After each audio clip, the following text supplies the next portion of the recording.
Today is a very special day. I meant to write it in my diary, but I guess I'll talk about it here. I don't got anything to watch, so I may as well talk about stuff. Anyway, the Abyss reset. And that's the special thing. I probably have 80 resin right now. Maybe 120 if I'm lucky. I'll be using it all on bosses.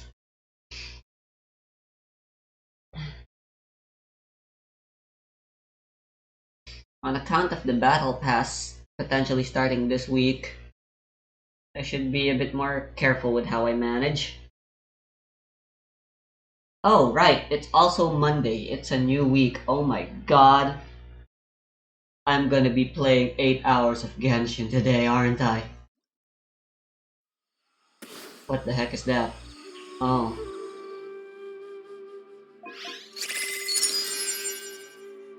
I'm wondering if Fontaine comes out, if I'm gonna be forced to...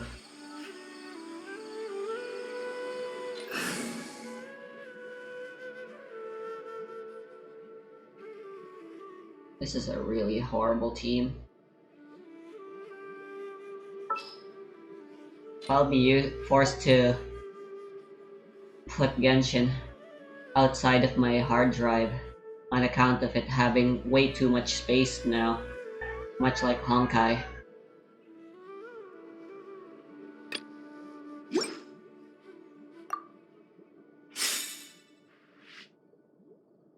This is technically obligatory Sophia team.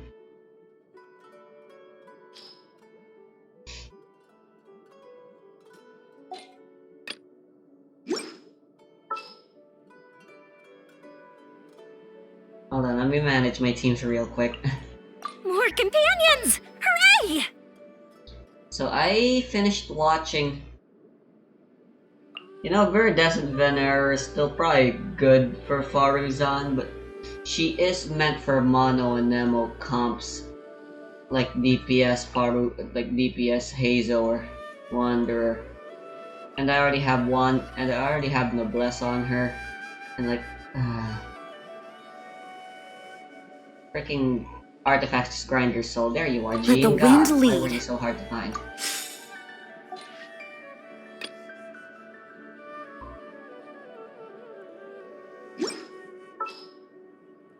Alright, Rust DPS. I want to help. Go.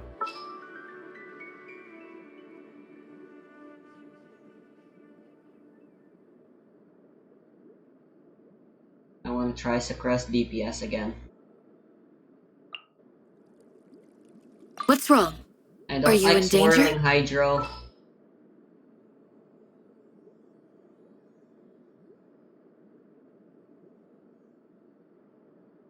But she does give me more elemental thing. And Hydro does have good reactions anyway overall.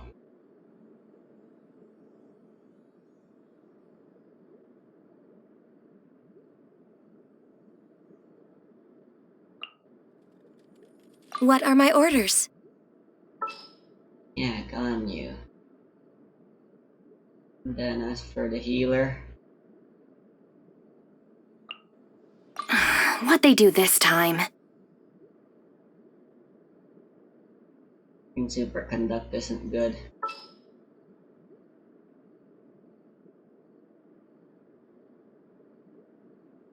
I don't really know who else I could bring.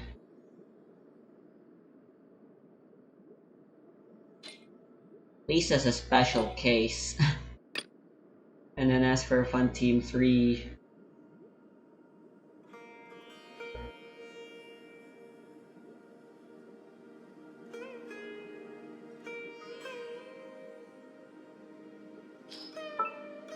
who else can I bring really?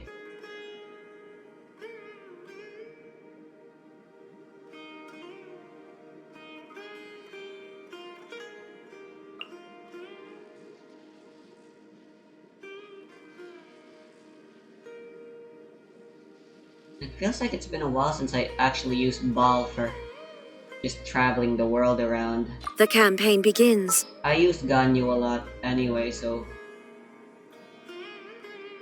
yeah.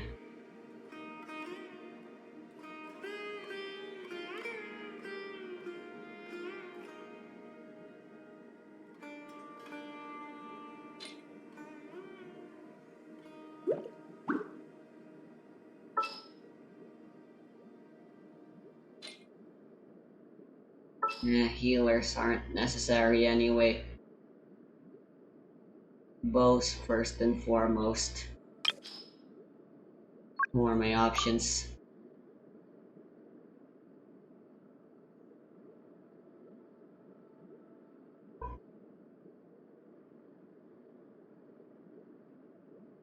I use Yellen literally in every team, so I don't want to use her.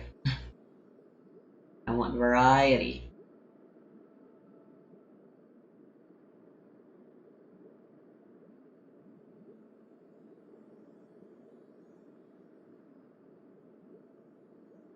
Yeah, fuck it, Amber, Outrider baby. Amber, reporting.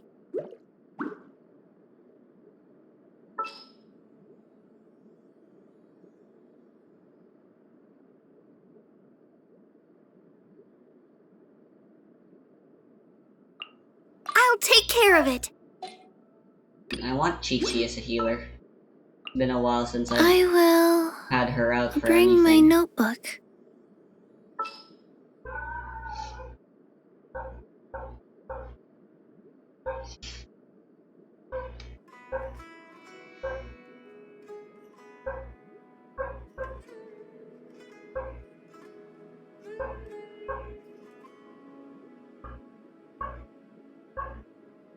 I want good melee since Ocean Hued has a very small range.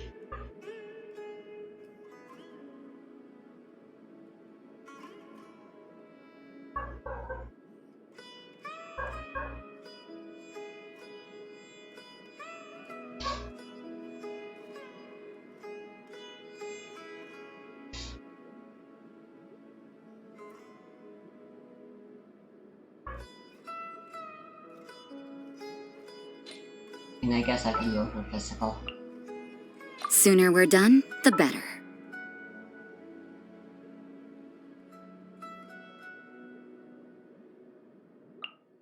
So,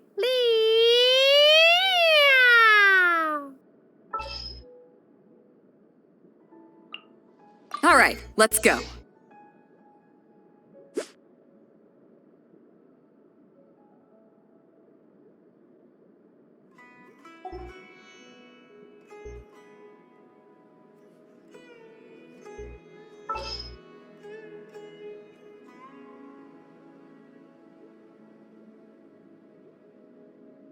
Oh, Mona.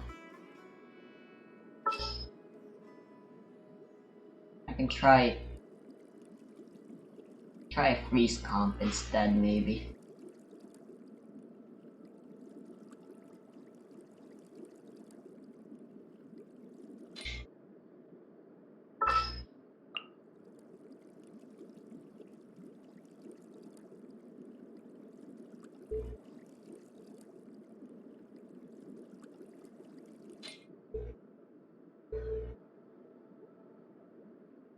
Oh, I want to use both Rosaria and Mona now.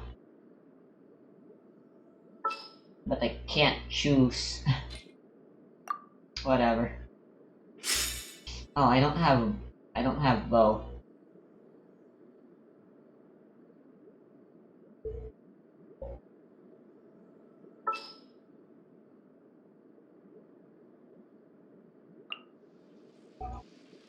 In this team. That's bad. In the name of the Prinzessin.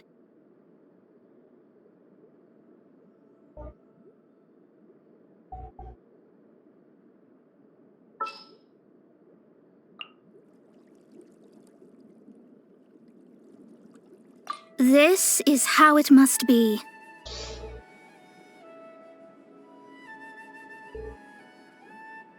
Chi-Chi sucks at applying cryo. That's a big problem with this team. Yeah, this team is just bad.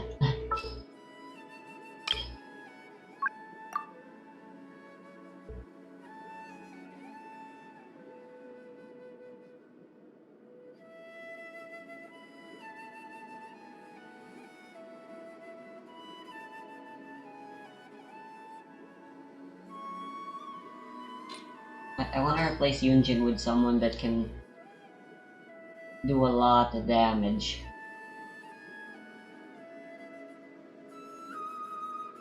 Real quick, in one attack.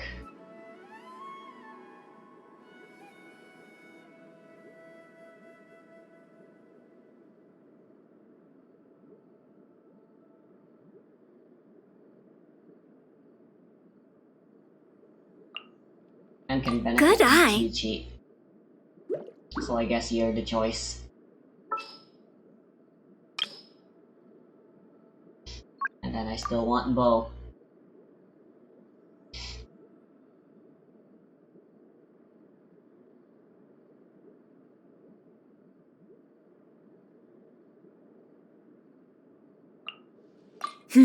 Let's do this.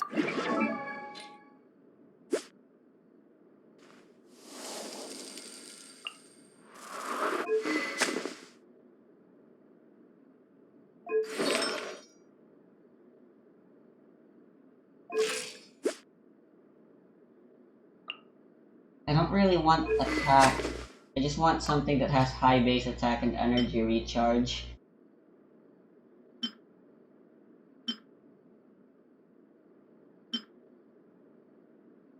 You know, Alejandro might actually be good for Yalan.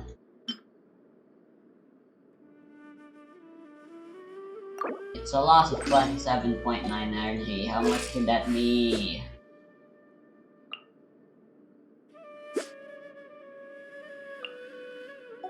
How detrimental could that possibly be?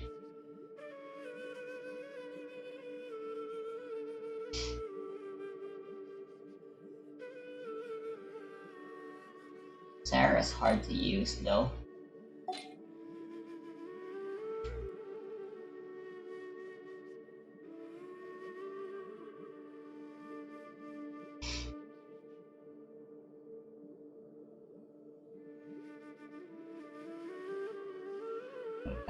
I want to check on my what. Let's just freaking equip my Lisa team and go.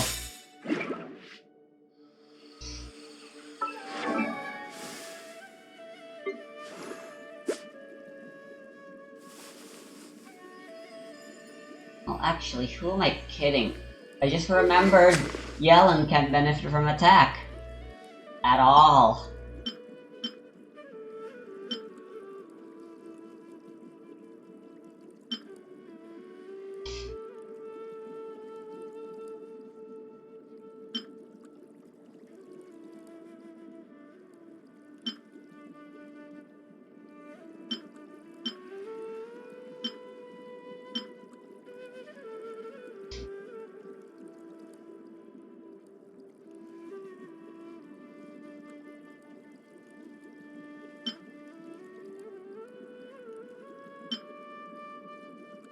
All.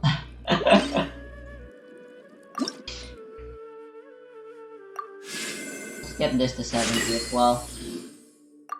I really hate how pretty much most of the bows are good if the bow users are DPS. All the catalysts are just overall really good as well, the 3 stars I mean. Oh gosh darn it. 60 is fine.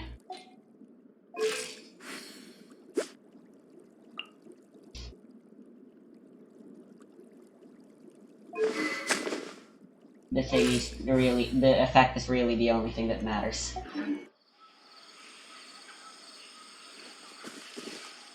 Oh, what was I gonna do again?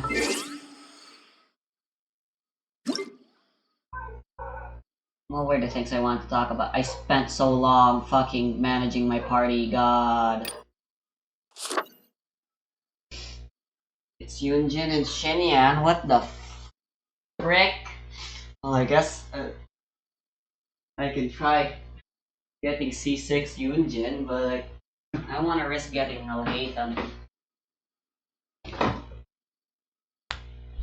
And I don't want Xiao either. And we're gonna get Yao Yao for free. Anyway.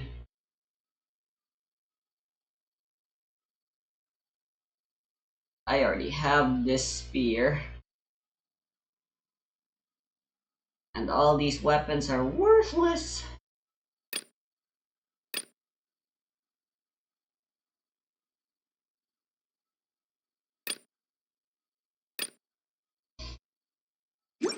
So I'm not pulling for the weapon banner.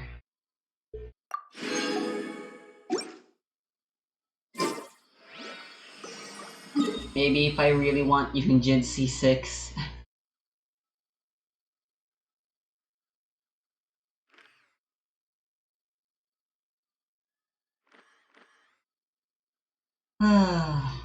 Let's do the commissions first. They're in Inazuma.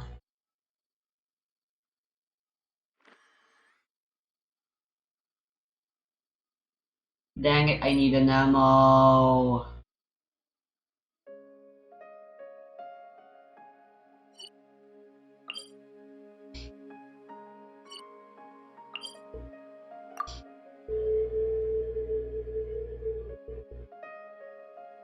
But, huh? Not responding. Right, so I recently finished watching the anime adaptation for Magical Girl site. To sum it up, it was really edgy. Overall, I think it was good, but I think it has a lot of problems. I can't speak for how faithful it is as an adaptation, but I do plan. But from what I've skimmed from the manga so far, it seems they really took a lot of creative liberties in the pacing, which is really detrimental for the anime, I think. And so I plan on rereading everything from chapter 1 when I decide to do that. Yo yo yo! The insolent shall be punished. Go Bishop down! Ah, here come the lag. Ha! Urging transgressions. Let's spark things up a little. Come a little closer. You've been a naughty boy. Idiot. Propagate! You got out of burst range. Gotcha!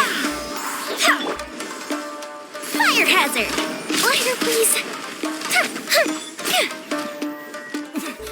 Winter. You're still gonna suffer from a Lisa skill.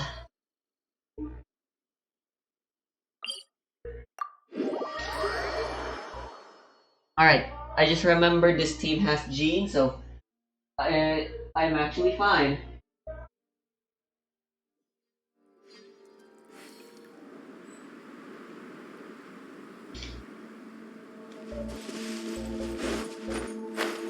Yeah, so there's two types of magical girl in genre, subgenres. On one hand, you have the precure, which is the happy-go-lucky, light-hearted, not really all that not really something you can take all that seriously type thing. And then on the other, the one that's more popular and still is to this day, on account of a certain anime coming out Fuse is lit! and shaking and taking the world by storm, Madoka Magica, and that's the super edgy, dark magical girl that's all about psychological and cosmic horror. And Magical Girl site is definitely about psychological and cosmic horror in lieu of Cthulhu, and psychological in terms of in lieu of Doki Doki Literature Club. I know Doki Doki is a visual novel, but I don't actually know all that much despite me claiming to enjoy the psychological horror genre.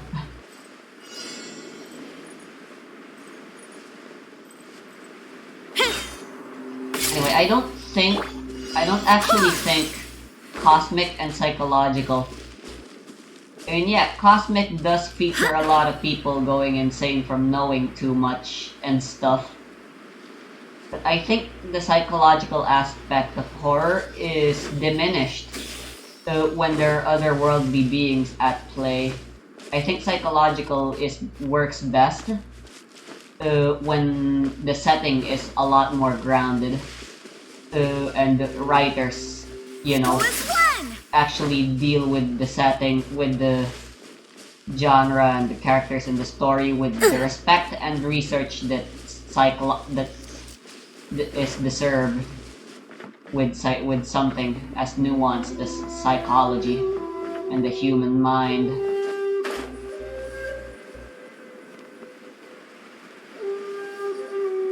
But for the most part, I like how it handled. I like the edginess, I suppose. Although there were some times I was mostly just laughing. More than anything, at just how absurd, and even scratching my head. And that has to do with the fact that one of the biggest issues I have with the anime is its pacing. It has it focuses a lot more on the emotional aspects. There's not really all that much sakuga and high action scenes all that much. But if you wanna make something emotional, you need time. That's really important. That's why My Hero Academia was so good, because it took its time and it was a very emotional story above all else, and why it's declining and why people are hating it now, because it's becoming too fast in order to actually handle its emotions. You're in for a little shock.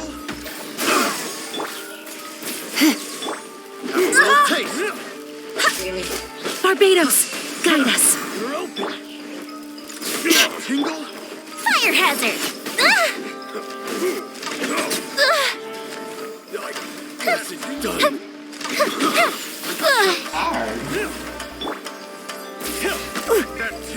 Come a little closer. Propagate! You're open. You're in for a little shock. Time for a light show! What you got? That freeze. Go as one! Wind, hear me. Surrender and I'll be gentle. I forgot. Pretty hard. It's actually really hard to step up. Join me as burst.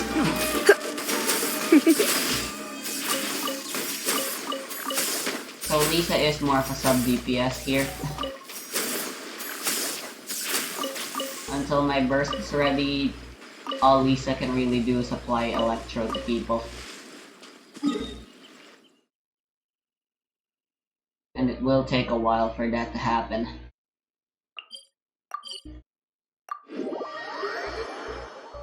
Is yeah, 12 episodes just isn't enough. The show does start off very slow, and the emotional aspects and scenes and stuff are handled fairly well, but then near the end it just goes way too fast. And since there's not gonna be a season 2, there's not a season 2 yet, it's probably gonna take a while before we can flesh out all the emotional scenes, all the emotional aspects. Thank you for complete. That were skipped in order to make sure that the conclusion of the anime was bombastic and stuff.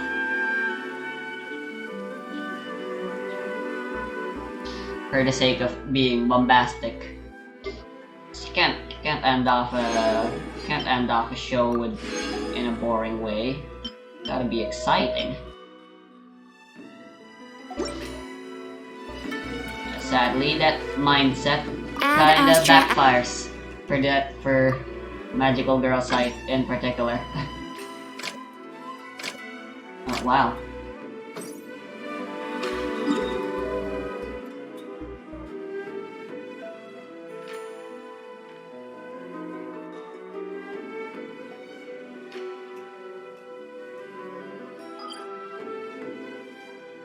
Alright, let me go to the teapot, actually.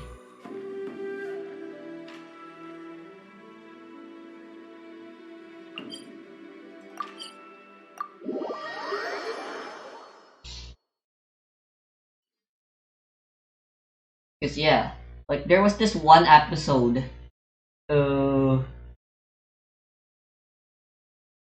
where they introduced so many characters as well as abilities, and then it's just the very epitome of unused potential.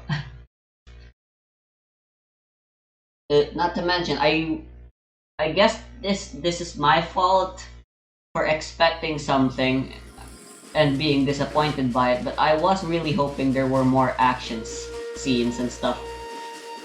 Cause yeah, there's more drama than there is actual action in the show. Like this really sad because like the whole appeal of magical girls is that they have powers and they are gonna use them. And I guess you could say that's the manga story writing itself fault rather than the anime adaptation. But again, I don't know the differences well enough yet between the writer and the show and stuff.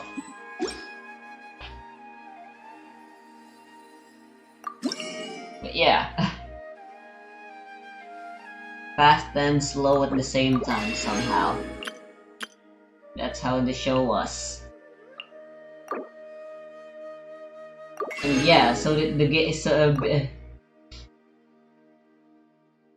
I think it is indeed due to the writing of the power system, of how the power system works. Firstly, there's the way there's the cost for using the power, which is the lifespan of the magical girl, which basically meant the writer couldn't just have them always be using them and then they just not die, because that would diminish like the horror aspect of using the power and stuff. How have you been recently? But also because the first few powers were introduced are absolutely freaking busted. So you got the Jutaragonist's ability, which is to stop time indefinitely. Sounds good. And then the idol girl, which I really hate. Spoilers, she dies, and it's supposed to be emotional and dramatic and sad. But honestly, much experience in starting conversations. She was such a fucking boring and hateable character. I couldn't find myself to feel bad for her dying. Like she deserved it. Oh, sure. Go ahead. Oh, but the opening and the outro are really amazing. I really like the outro. The outro's usage of live action. Like that was really cool. Like that's so cool. Plus the songs themselves are very much bangers. Amber? She mentioned me? What did she say? Wait, let me grab my notebook. I need to write this down. Okay. I don't know about flourishing. I've still got a long way to go. Was there anything else? Grammar. Oh, I did my best. I learned a few new words recently. I wanted to get the hang of them, so I tried to use them all in my letter. That never works out. But if that made it too difficult to read, I guess I was getting ahead of myself. What happened to me? There it is. I need to take it slowly and use new words more carefully. Better to mix in a few new words with what I already know. Really? Wow, thanks! Oh, and in that case, I need to call you Master too. Shucks, I don't know what to say. Maybe not. Maybe don't do that.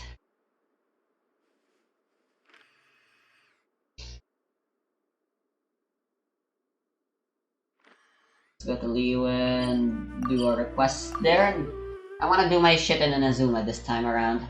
I don't like being locked. I don't like being forced to use Dendro.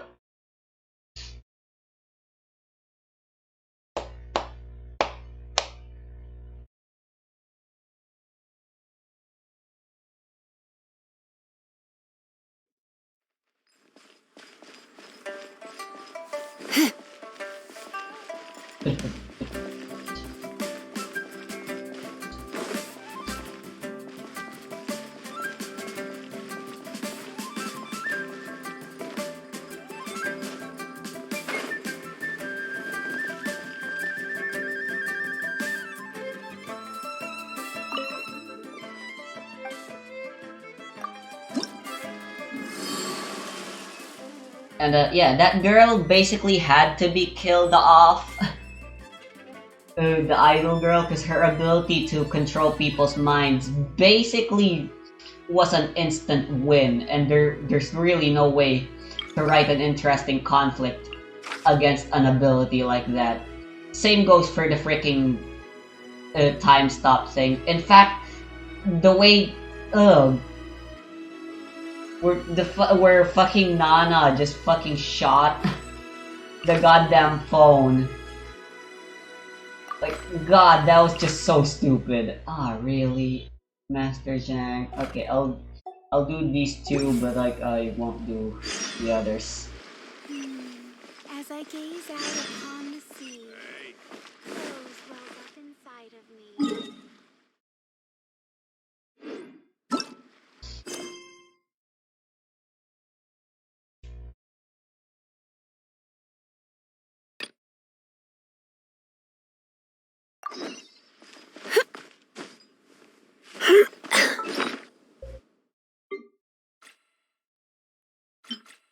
Probably go cook some dishes that increase my gliding stamina as well.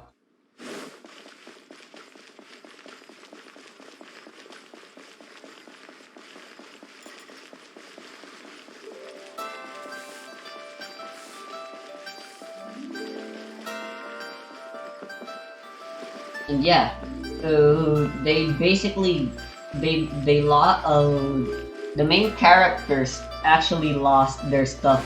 There was also the other part of the power system, which is the fact that anyone could use them. Yes, even men. It was mostly girls who received the magical wands and stuff that lets you do all sorts of bullshit stuff. But then they introduced this trap character, and like, him being a trap serves no other real purpose. He is useful to the plot. Or, forgive me, she. Wrong pronouns, my bad. Fucking hell, I wasn't interested in talking to you.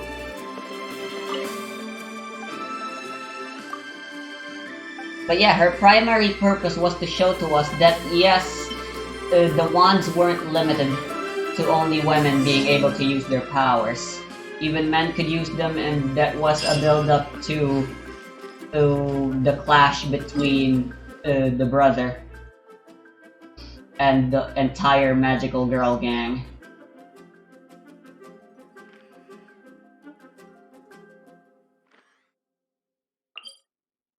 And that was an interesting conflict, certainly. But yeah.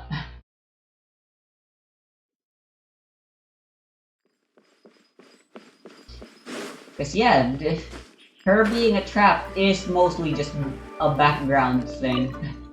And it doesn't really matter. It's really irrelevant. And I guess the trope is a bit tired now at this point, huh? I guess that's the real only problem. We've seen too many traps by this point. We just can't. We just don't care anymore. I don't know. So I don't know. I don't know. I just don't like it. And no, that's not because I actually wanted the character to be a girl. That gender is irrelevant. What is relevant to me is the fact that again, it's untapped potential. Again, her story regarding being a trap, she does seem to be someone that has gender dysphoria, but again, that is barely discussed, along with the rest of the minor cast of magical girls.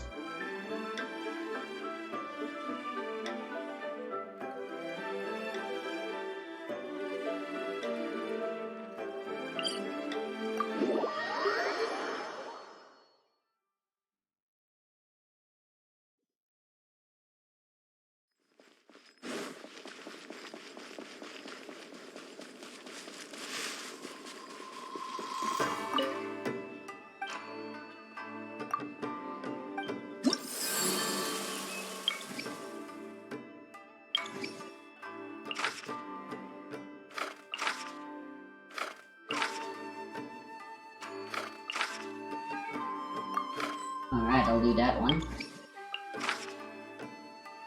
No cryo, that's fine.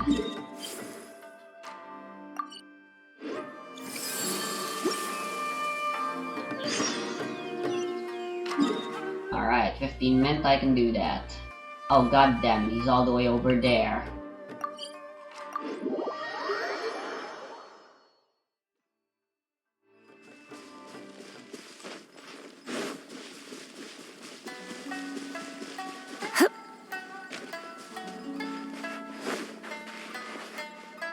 There's not much fanfare for the Abyss, despite it having reset.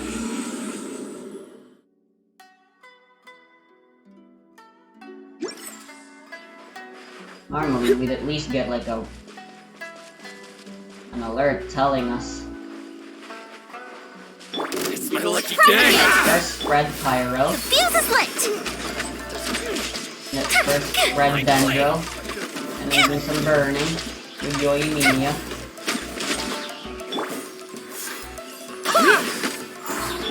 Yeah, this team is honestly pretty non-functional. Unless everyone has their bursts ready.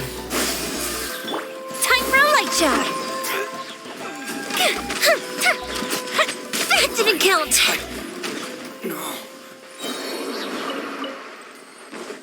But the overworld is easy enough anyway.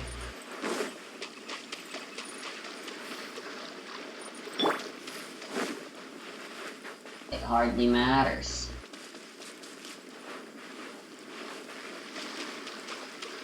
And maybe I just shouldn't even bother with Dendro in the first place. Or maybe I can replace Yoimiya. I want Changling, but Changling isn't all that good for the overworld. Amber sucks for what I want to achieve.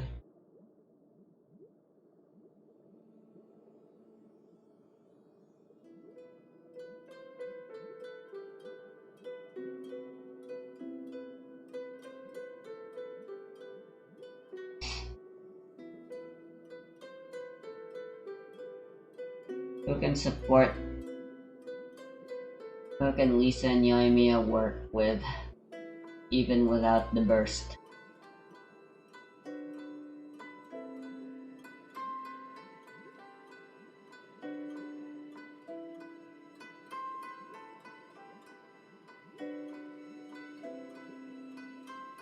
I do have plenty of options. There's Mona. There's even Sucrose. I'm pretty sure.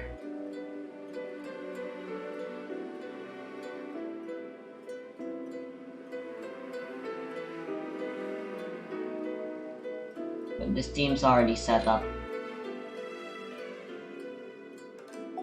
So I guess I'm just dealing with this very dysfunctional team.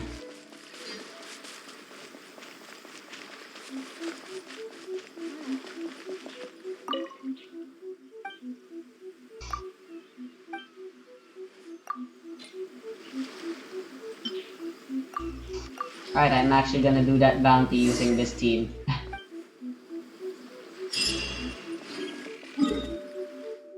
Anyway, my final verdict, my score, the score I'm gonna give Magical Girl Site, the anime adaptation. It's a box cutter out of 10 for me.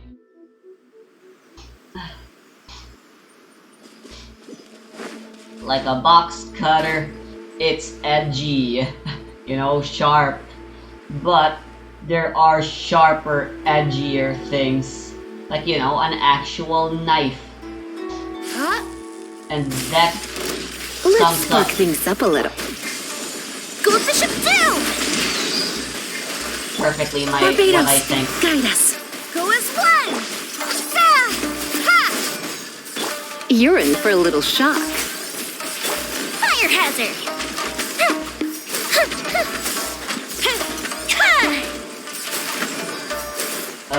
Magical Girl Site, the anime adaptation.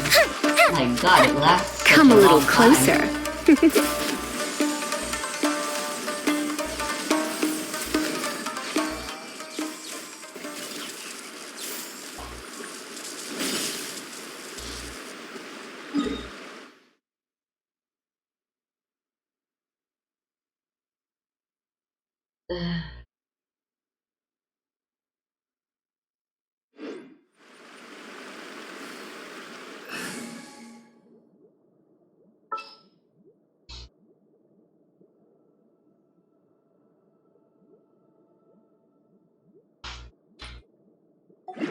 Ugh.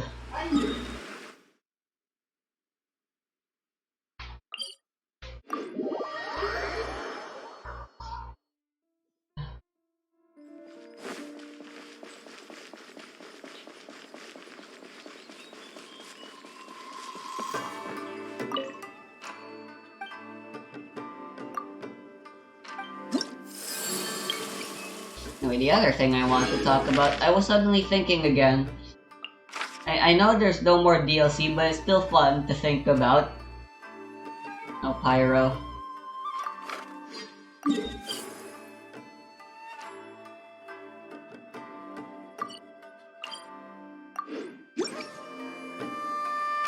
Characters that can get into Smash, and I wanted to think about how a Genshin representative could be selected for Smash.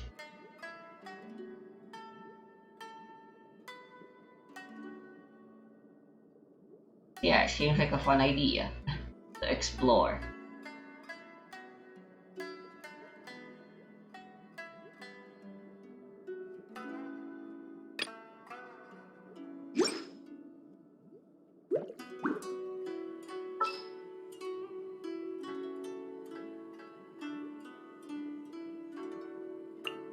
Trainee Forest Ranger Kale, reporting. Are you going to hold a festival?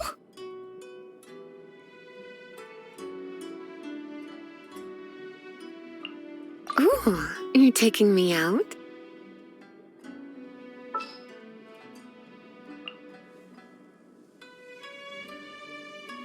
There are still so many places for us to explore.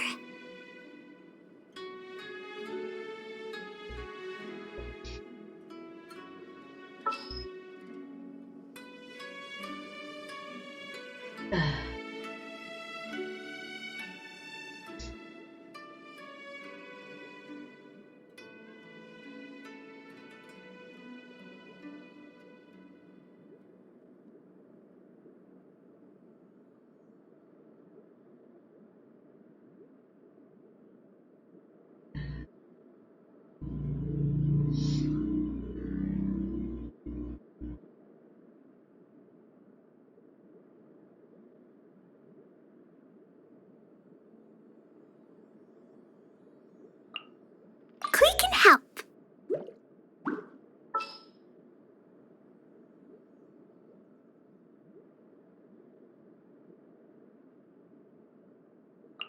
I'll ensure your safety.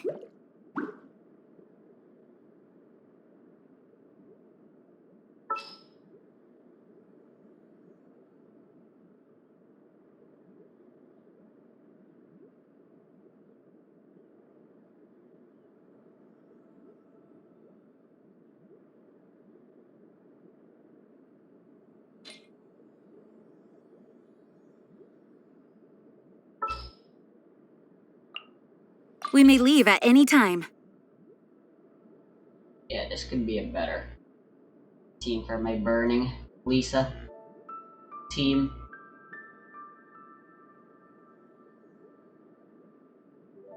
At the very least, it isn't as heavily reliant on everyone having their burst ready.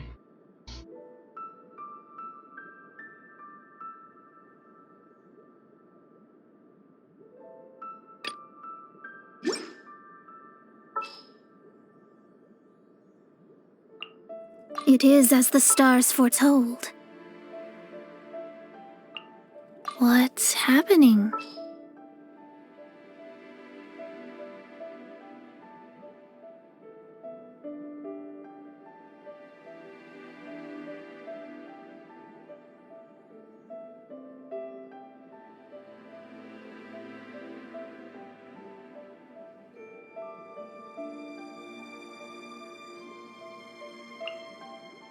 My experiment will succeed.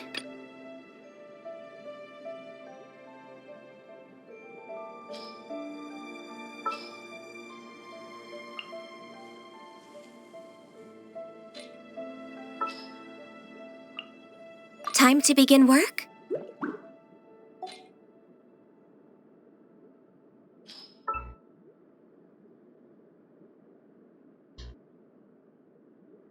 Uh,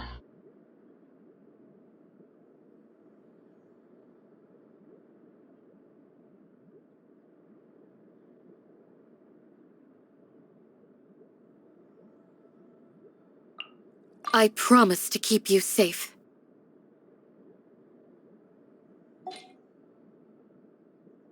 what am I freaking doing with my life right now? Alright, no pyro allowed. Everything else is fair game.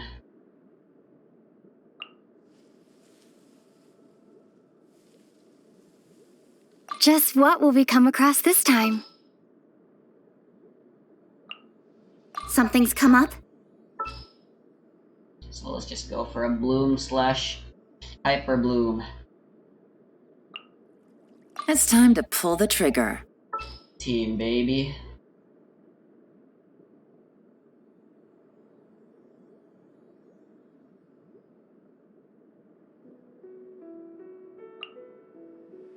My experiment will succeed.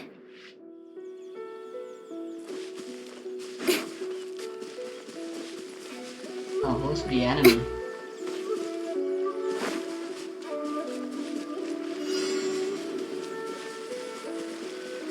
Ah.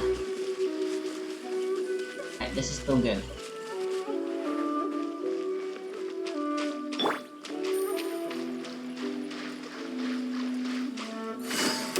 Busted! Swirl, Mark II, absorption test. Cut to the chase. Propagate. Things are about to get dicey. Chuck, stand clear. Scatter. Germinate. Incoming. Hey. Nowhere to hide. This battle.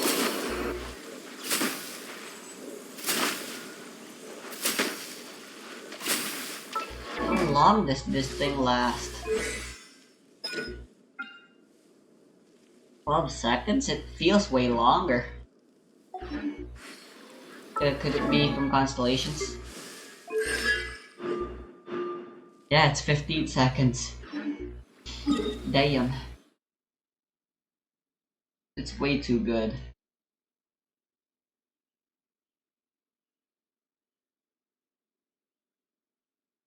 Dendro Traveler very much is meta.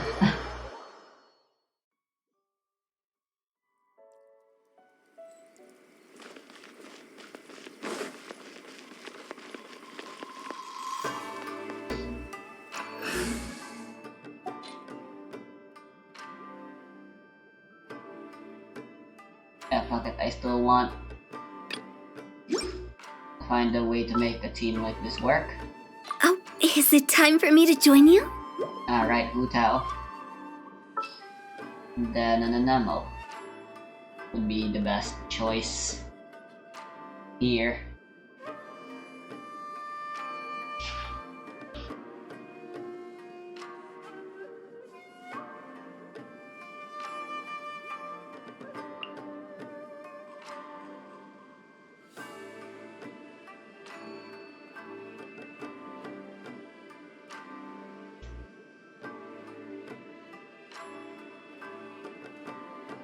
We want a bow. I want a bow.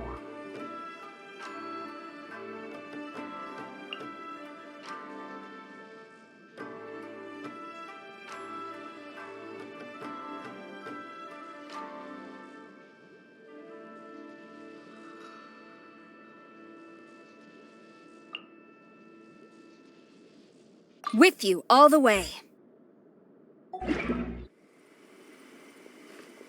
Is that actually all my shit?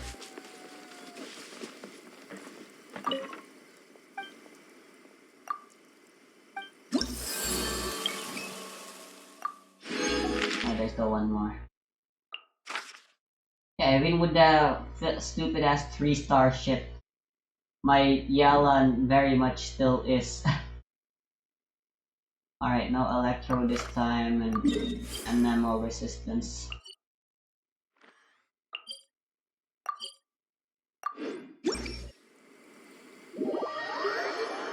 We go get some Decarabi and level up. You know, there should be some more 3-star weapons added anytime a new region comes out. That would be greatly appreciated. The only 3 stars are really when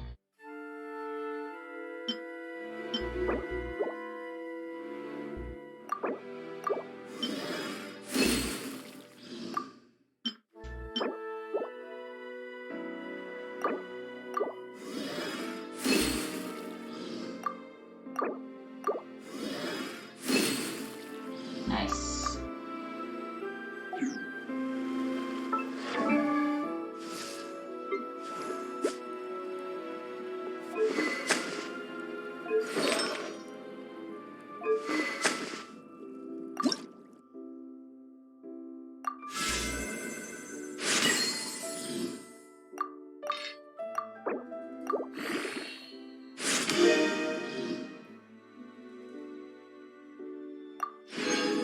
A bit better.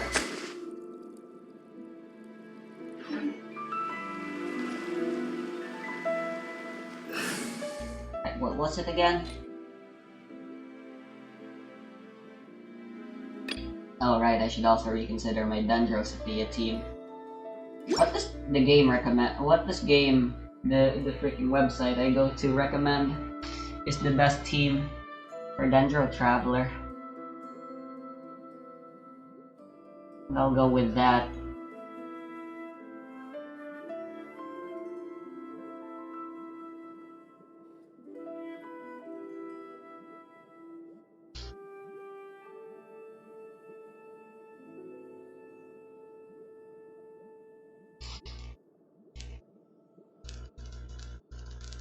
Right, Genshin in Smash.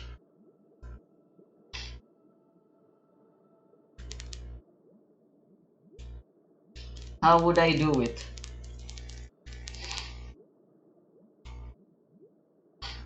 I want to talk about it, but honestly, I'm getting kind of sick and tired of talking. I kind of just want to focus on playing the game now and finishing the rest of my stuff.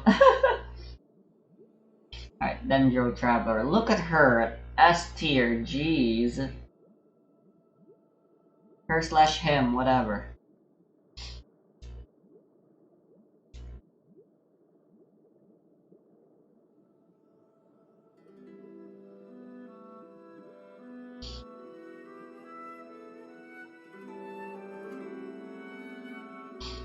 Yai, Nico, Raiden, and Kokomi.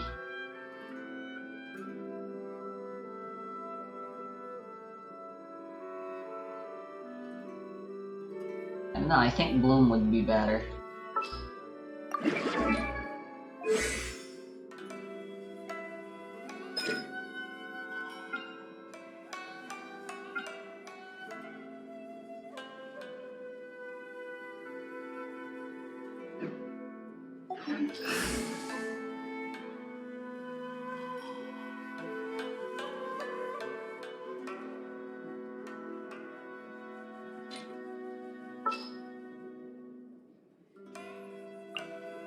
I promise to keep you safe.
I keep forgetting, but my choices are actually quite limited. Who are my bows? I'll start with that. There's really only Ellen and Fischl I can choose. And I already said I'm sick and tired of using Yellen. I want to spice things up.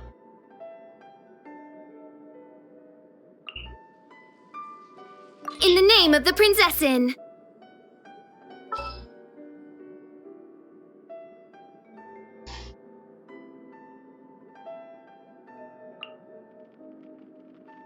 Yeah, let's go on a big adventure!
Oh damn, I don't have that much options right now.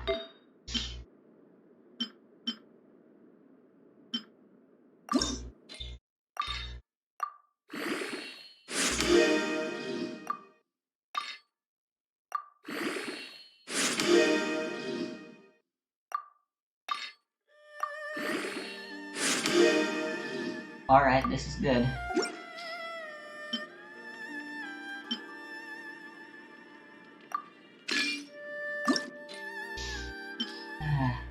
I want at least 100 elemental mastery for Klee though.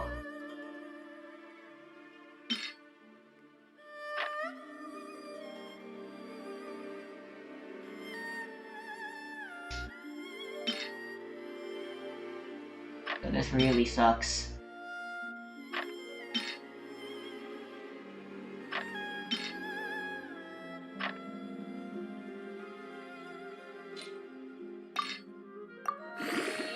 Oh, getting this to level 8 is good enough for now.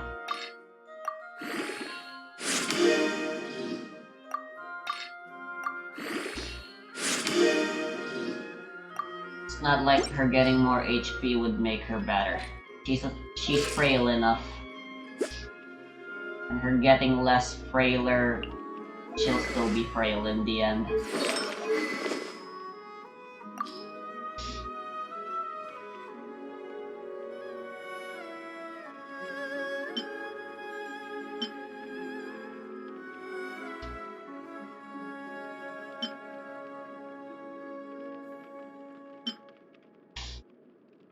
My god, I forgot. Mona's using Twin Nephrite.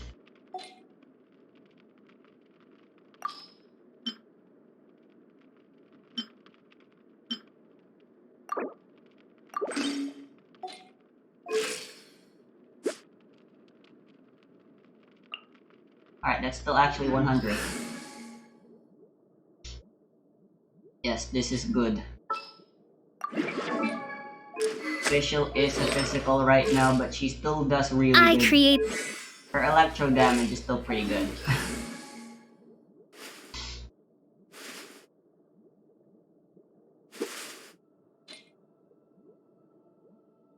Yeah. What else was I doing? Ah, right, the bounty. And also Mona. You will be using this.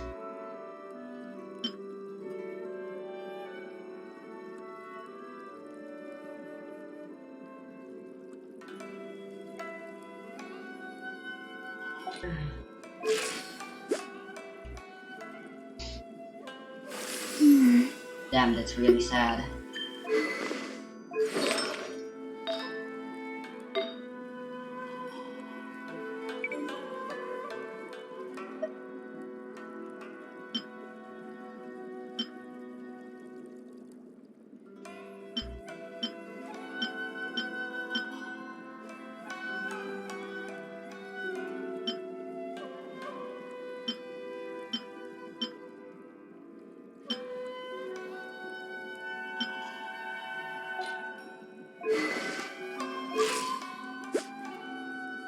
I suppose consistency is still a strength.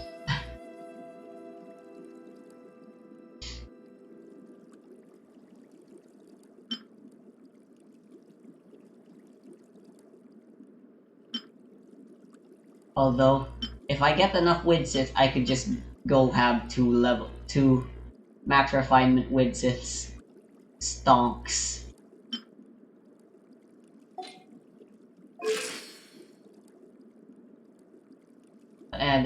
This Mona is still good. Not like her Omen's gonna get weaker from this, right?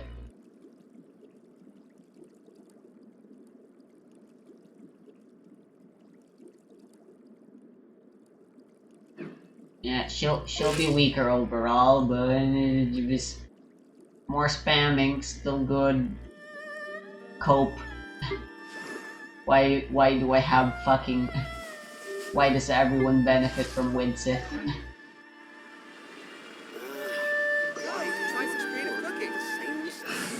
Anyway, so what was the thingy again?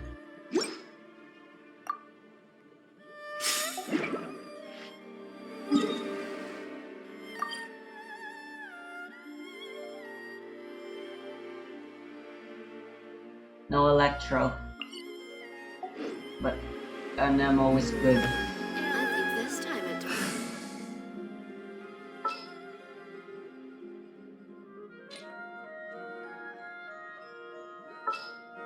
Right, so Crow's good.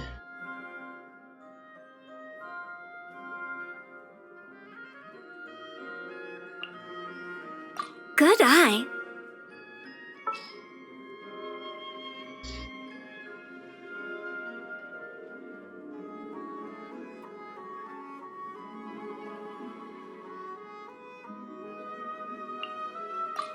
Stay close.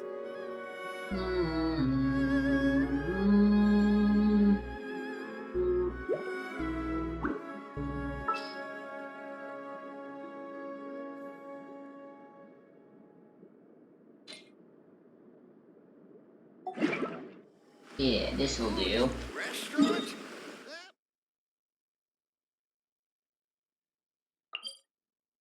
So yeah, get ready for a lot of murder.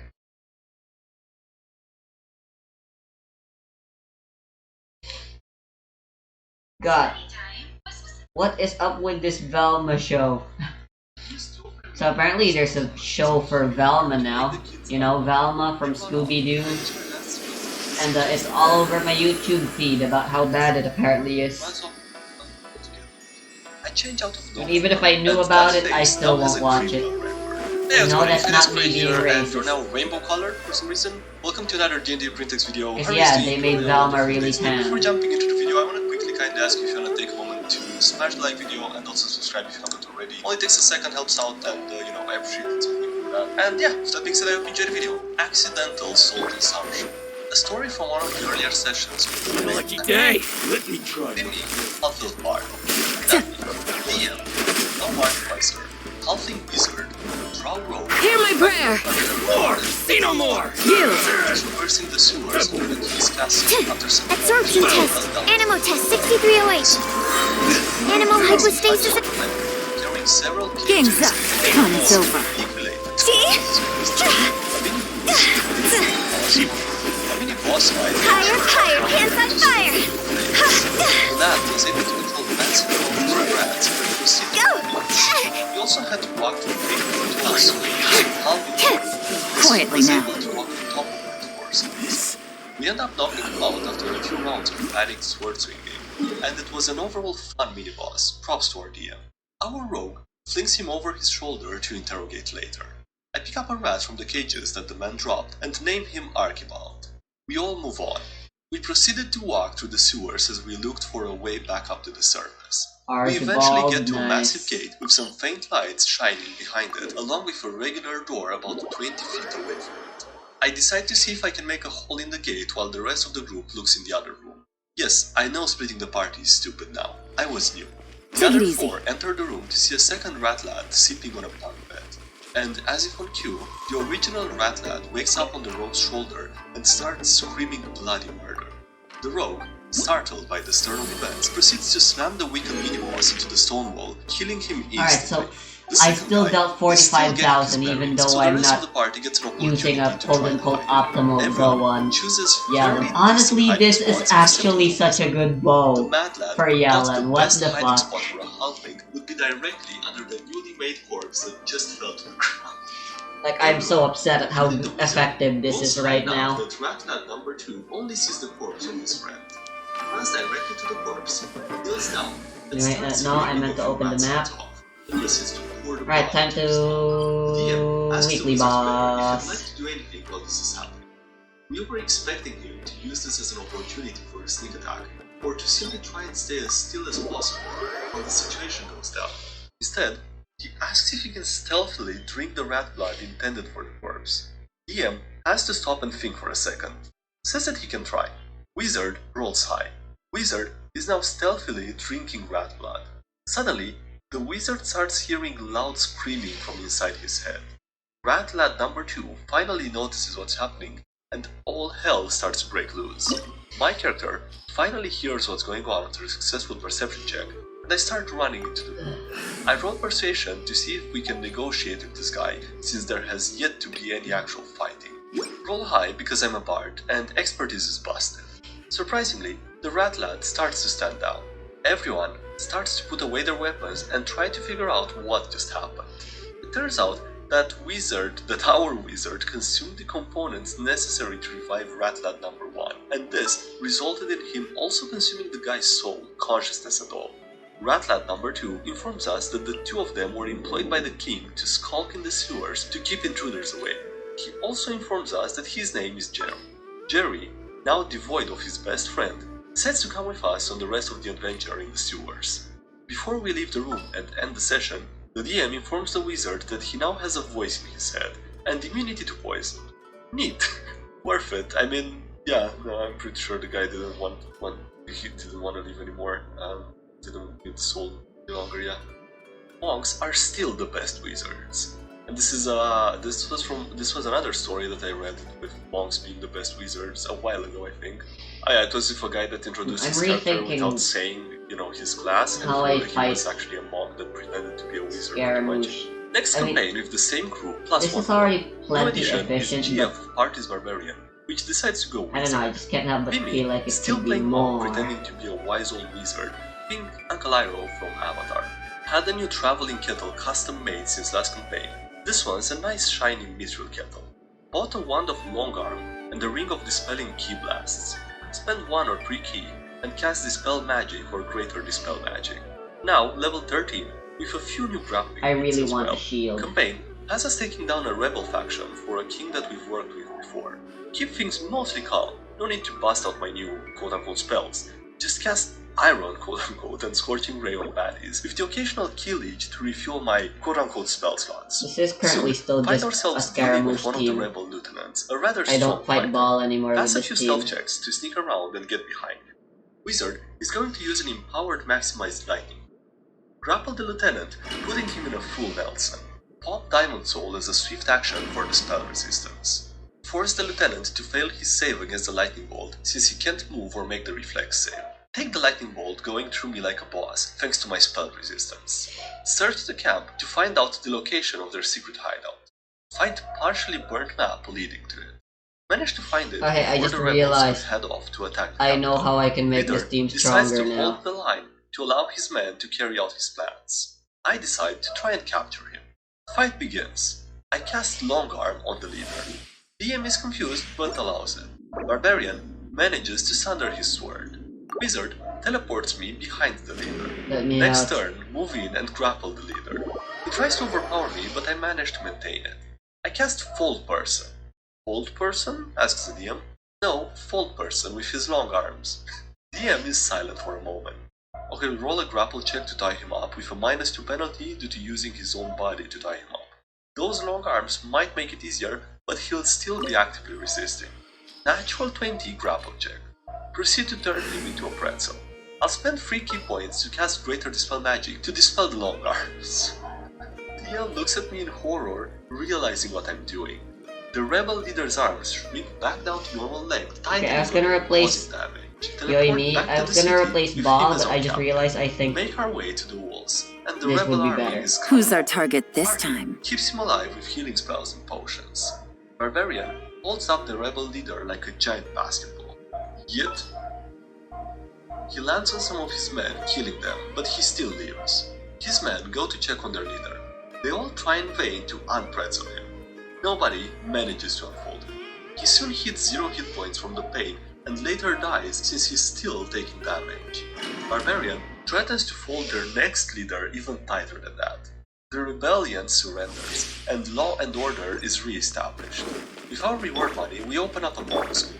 Begin teaching the art of Fold Person to new students. And that was how Fold Person became a new spell. Fold Person, Damn. first level monk spell, quote unquote, from the Jiu-Jitsu school. Components, somatic and one body to fold. Player dichotomy. Be me, forever DM. Be starting a new campaign. Why smart your style? Players are caddies to an adventuring party. Their spaceship crashes into an unknown world. Adventurers are missing. Level 0 characters that must try and survive and all the grand stuff.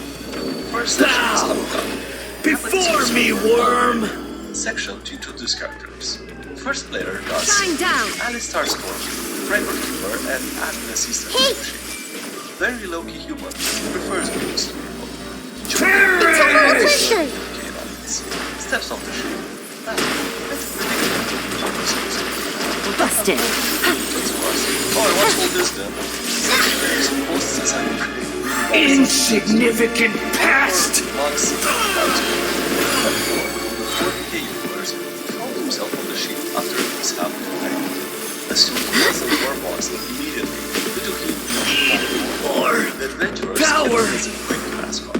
I picture Alistar's solemn moment destroyed as Marx's screams and Things trots are off about to get dicey. Ha! There is no escape! Now you shall perish! Can't wait to see what happens. Should be able You cannot defy me, mortal! the shapeshifting and we see President is safe. Final I see Fantasy. everything. And the At demands my command, you shall fall. I shaped it. Thanks, Sim. Anticipating shenanigans, I did not want to let them succeed.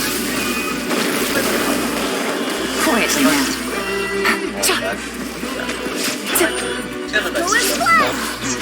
Insignificant pest! I smell barbecue and starts moving towards a bar called I'm a 3 feet low in 6-inch snow. My dash action carries me as far as the rest of the party, just one. Gotcha. 7 hours flight. Illusion shattered. Inconvenient! Sharing my knowledge. Commit it to memory. Wait, hear me. I make a snowball myself, jump 7 feet up, and barely grab onto the roof ledge, dropping that snowball immediately. I yell out to the kids that they should get away to avoid the danger that Corvo inherently presented. One of the kids tries to pick up not as a kid. Look, makes I am the all-knowing God! Also, once his jaw and down his I used to open Everyone hold hands. Burn to oblivion! Quietly now. Runs off while we go to Kneel! that face down the walk into the car. Nice. Hydro one shot. I requested I get ready to shut off the car and roll over now all of 60 seconds and a few tables over starts to break super down and harassing the waitress. I shape changes the waitress, walk out behind the side, and to press the vegetation is one of the making things. Reality is pain! As an open squad, I use my foot and forward set. Go as planned. Just like this, then let's just walk in the back. I walk away, shape change back on the floor, and sit back down. I cannot give up. Now, your eyes have been opened. Chef approaches us and asks us to break up the fight. Not our job, says the fighter. Chef offers us a free room, and he and the fighter in unison agree to do it. I just wanted to fight.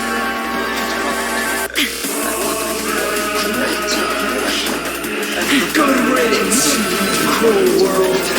Okay, Alan's birthday is ready.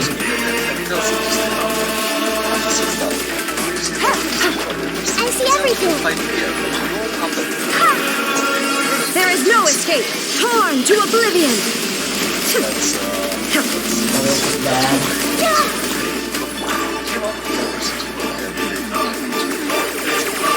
Alright, well that's it. Yeah, thanks for watching. Don't forget to actually dance preparation already. Also thank you to everyone from the channel on Patreon listeners and YouTube articles, so thanks so much for those. Links Hey, so yeah, Yoimi is still good. God damn it. And yeah, that's it. Thanks for watching. I'll see you next time. Have a great day. Bye.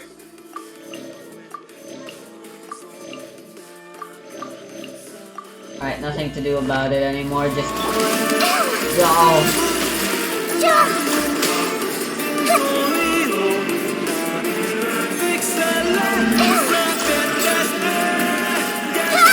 No!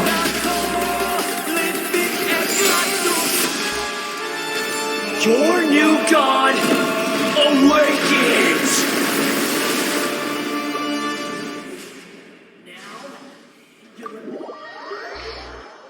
Fuck me.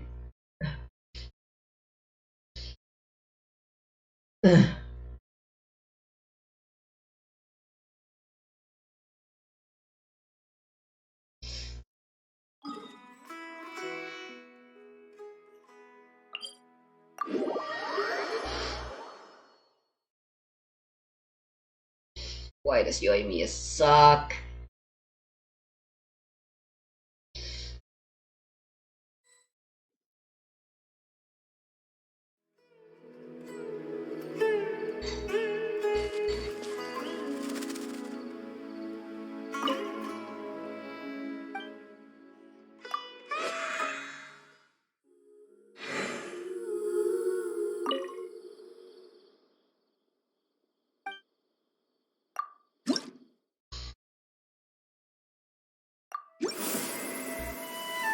C5.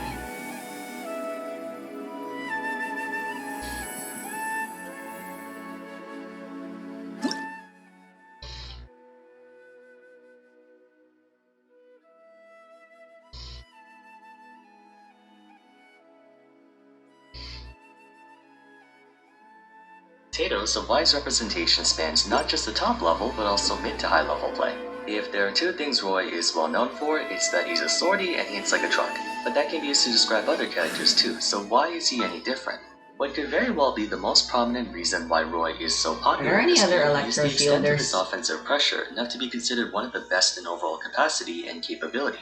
For starters, thanks to the environment set forth by the systematic changes from Smash 4 to Ultimate, the bulk Let's of go all out and meaningful play. interactions take place in the air, whether in the form of air-to-air or air-to-ground engagements, while ground-to-ground combat is predicated on 3 scenarios for non-projectile users: burst options, juggling, and spacing. As stated earlier, Roy's greatest strength is his kill pressure, far more than what is expected from his weight class, to the point Just where he what can will even we be come across comparable this to the time? power of heavyweights like Bowser and Ganondorf, while maintaining the same properties of a middleweight fighter. Naturally, this means if you were to contend with most of the cast in ground-to-ground combat, the number Let's of go burst get options ourselves within some his arsenal make answers. you incredibly efficient at closing out stocks, not to mention the various ways you can set up those burst options, or simply throw them out if put in a position to do so. Ground-to-kill options are usually few and far between for the majority of high and top tiers. Any semblance of kill pressure is either exclusively locked to smash attacks, which for obvious reasons are not reliable, or require the opponent to be at unreasonably high percents to where anything would kill them at that point. For example, let's look at Roy's forward tilt versus Corn's. I'm not saying Corn's a top tier, it's just for comparison. They share very similar frame data with each other. A startup of frame 8, comparable effective range if we were to include the sour spot as well, only slightly beaten out by Corn, and roughly equal safety on shield. But Roy's out tilt is significantly more threatening, the second most powerful forward tilt in the game actually. This property applies to virtually everything within Roy's moveset. All of his aerials with the exception of down air are fast and safe enough to match close quarters fighters while being substantially more dangerous individually. This is further emphasized by the fact that he's once again a sword fighter, thus granting him all the privileges of a sword fighter. The question of whether or not his effective range would even qualify him as a swordie is left up to interpretation in light of the majority of his kit possessing a sweet spot up close and a sour spot from afar. But I would argue that's not enough to invalidate any of the benefits. Even if we were to humor the notion, there are instances where having a sour spot is actually a good thing, as it leads into either combos and kill confirms that would otherwise be impossible if landing a sweet spot. That, and unless you forget, landing hits on your opponent is never a bad thing, no matter how minuscule. Certainly better than getting hit yourself. Any range is better than no range, something that a lot of fast characters tend to struggle with. If you have long range attacks, they're usually slow, such as the likes of Sephiroth, Shulk, and Knight.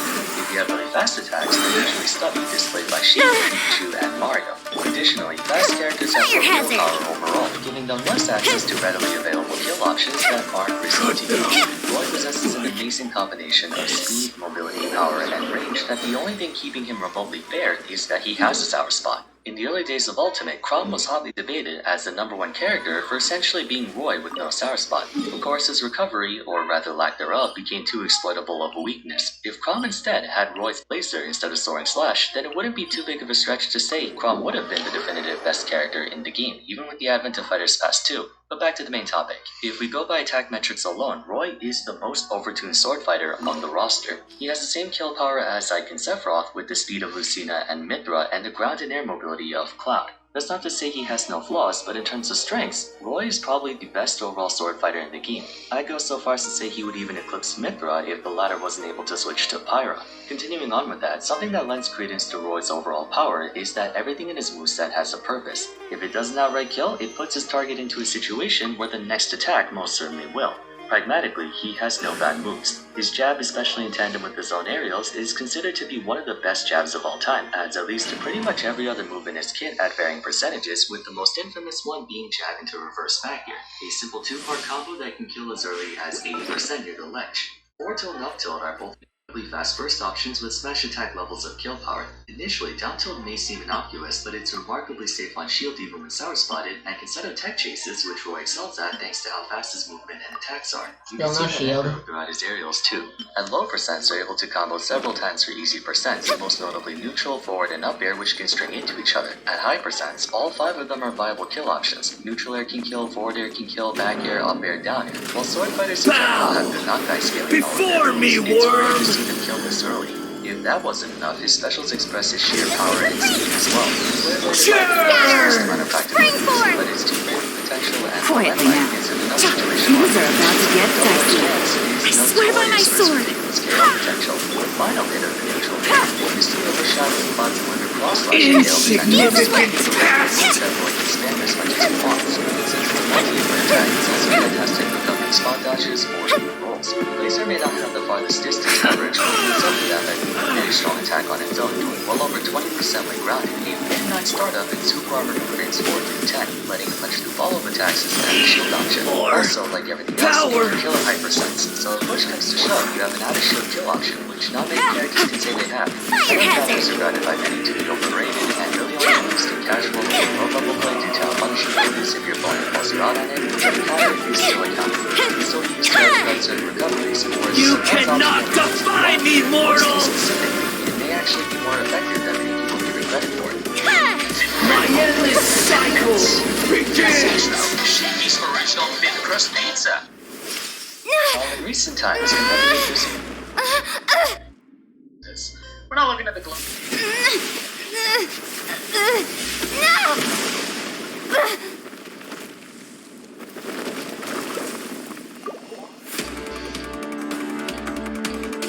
Actually be more effective than many people give it credit for. 1,000 eons, mine to dominate! Because it gets wrong equals that attack instead, that could be even more punishing than if it just Burn to oblivion! So far, my level is to inside one of a lot of characters who should see attributes as Roy. Take it Fast easy. attacks, good combo game, and great mobility, but they also have the issue of being unable to pull Use their a spikes in one hit. I briefly touched on this in my stories video, but since Roy has such a 9x7 for the majority of his kit, he somehow fails to kill you early on if you're sitting at 130%. One from any of his moves besides jabbing down tilt or pulls out his spot. It's almost unheard of for Roy's opponents to survive past 150% because damn near everyone kills at that point. So cross-time busted situations, Roy's advantage is most of the cast. KO is a huge determining factor for a character's popularity. It's why fighters like Yingling and Sheik see very low representation despite having such good properties and movesets. Reality It's satisfying to put in all that work to get them at a high percent, and watches your opponent kills you first while recovering at like 1 feet where you would have died ages ago if you were playing anyone else. So alongside their average to above average damage output and exceptional kill power, Roy's attacks and difference all around crazy. Very often I see combos Good riddance! high top level Cruel world! Barbados! Guide us! Game's up! Fun zone! Time for a light show! Roy can be aptly described as a rushed out baller with a sword, automatically giving him an advantage in his brawlers thanks to his disruptive range, while at the same time giving him an advantage against his fellow soldiers thanks to his superior play data and great mobility. With all of this in mind, that leads into another important contributing factor to his popularity. What the One fuck? Roy's playstyle might suggest, Roy is a What very the comfortable fuck? and intuitive character to use as Huh? What's happening?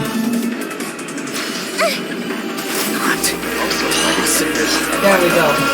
That was weird. Ross's representation. To many, Roy epitomizes that. Here come the fireworks! Germinate!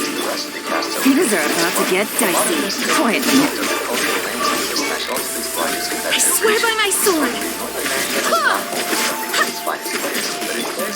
Fire hazard! I can't lose it all again. Don't surprise that Roy, a character whose entire win condition hinges on overwhelming his opponents through sheer force, resonates with a lot of players. He, and by extension Echo Fighter Prom, also gets a boost in recognition for their divergence from the tendencies of their peers. Jesus, that was weird. On them, the Sword Fighter archetype excels at mid-range combat, meaning they're most effective when making full use of their disjointed range, spacing attacks just far enough to where they still connect on their intended target, while keeping themselves away from any attacks that their opponent might try to throw against them. This much more Brawl being much slower in overall tempo, that was the prevailing sentiment for years. But even with an Ultimate's accelerated pace, the bulk of stories prefer to hold on to that idea mostly out of necessity. And that dominant narrative continued throughout the game's lifespan leading up till now, with Fighters Class 1 and 2 releasing several other characters who excel in mid-range combat like Hero, Violet, Midnight, Sephiroth, the Aegis, and Sora. Midnight's really the only exception to this, but given that she's a package deal with their alter ego, Pyra, the Aegis still follow a very spacing-centric playstyle. In other words, Roy is the only sword fighter in the game who can play just as aggressively as other popular fighters like Captain Falcon, Wolf, and Mario. He embodies the best of both worlds. Smash Ultimate is possibly the first time in history that we get to see an aggressive sword fighter. I say that because Martha Melee plays more technical than outright in-your-face rushdown. It only looks fast because Melee itself is fast. Going off of that, Smash Ultimate is by and large a game well known for its appeal to the spectator sport, as evident by its rather impressive viewership numbers despite being a very grassroots esport. For some context, Lars 3, as the number implies, is my third channel, and on my main channel Lars, I like to primarily focus on League of Legends content. Being an avid follower of both scenes, Smash Ultimate is definitively more enjoyable to watch than League. It's so much more action-packed into a few minutes of the former, whereas the latter often has a lot of downtime in between major fights that can only be appreciated by those who understand the subtle macro elements of League. However, in Smash, you don't need to be a top-level player to understand and, more importantly, enjoy what's going on.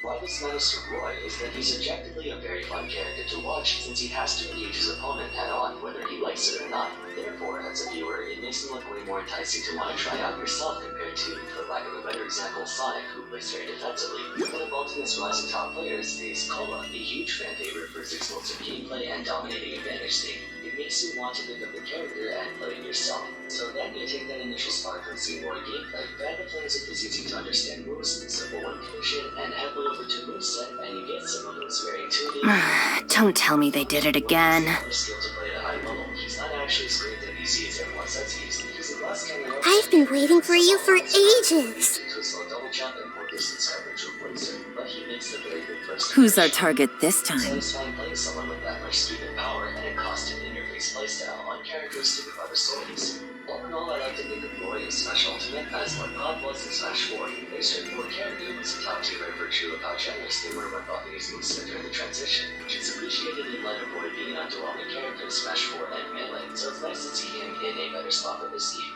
There is one noteworthy problem he's been running into, from what I've gathered, that Roy struggles against a lot of Fighter Smash 2 characters. Many of them are very good at punishing melee exclusive fighters like Steve, Kazuya, and the Aegis, which is a fair point. Not being able to switch gears makes Roy an all-or-nothing character, and at top levels of play, even one mistake can be game-ending, although to be fair, he can do the same exact thing right back. Anyways, that's gonna be it for today. Hope you guys enjoyed episode 2 of Why Everyone Plays. If you did, let me know in the comments down below on What are my orders? next. I was thinking about writing a piece for Steve, but Wolf or Palutena or Snake also sound pretty good. Leave a like and subscribe if you want to see more content like this, it really helps out the channel. Also, remember to follow me on Twitter at @VarsFam, join my Discord server, I've been trying to go to the Smash Bros section in there lately, and if you haven't yet, why not check out my previous Why Everyone Plays episode I'm on Rob after this one. Until next time, thanks so much for watching, and I look forward to seeing you again soon. Take care.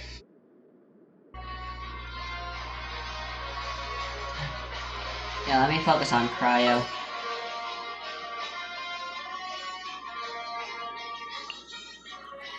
Can't sleep? Let's go for a walk then. What's wrong? Are you in danger?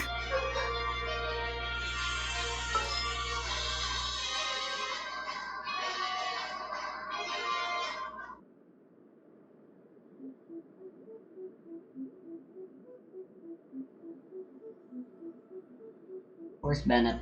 There he is. You want me on your team? I'll bring my seasonings.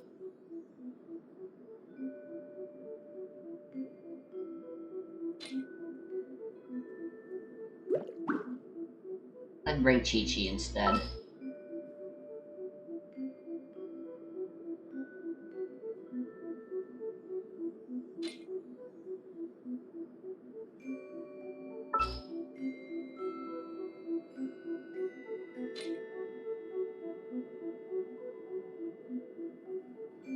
Among most competitive titles, platform fighters have an interesting, albeit on many occasions frustrating, distinction. No, Having an I didn't mean to. in that there's no guarantee that one instance will play the same as another. And then even as if for the some instances Senora. are exactly the same.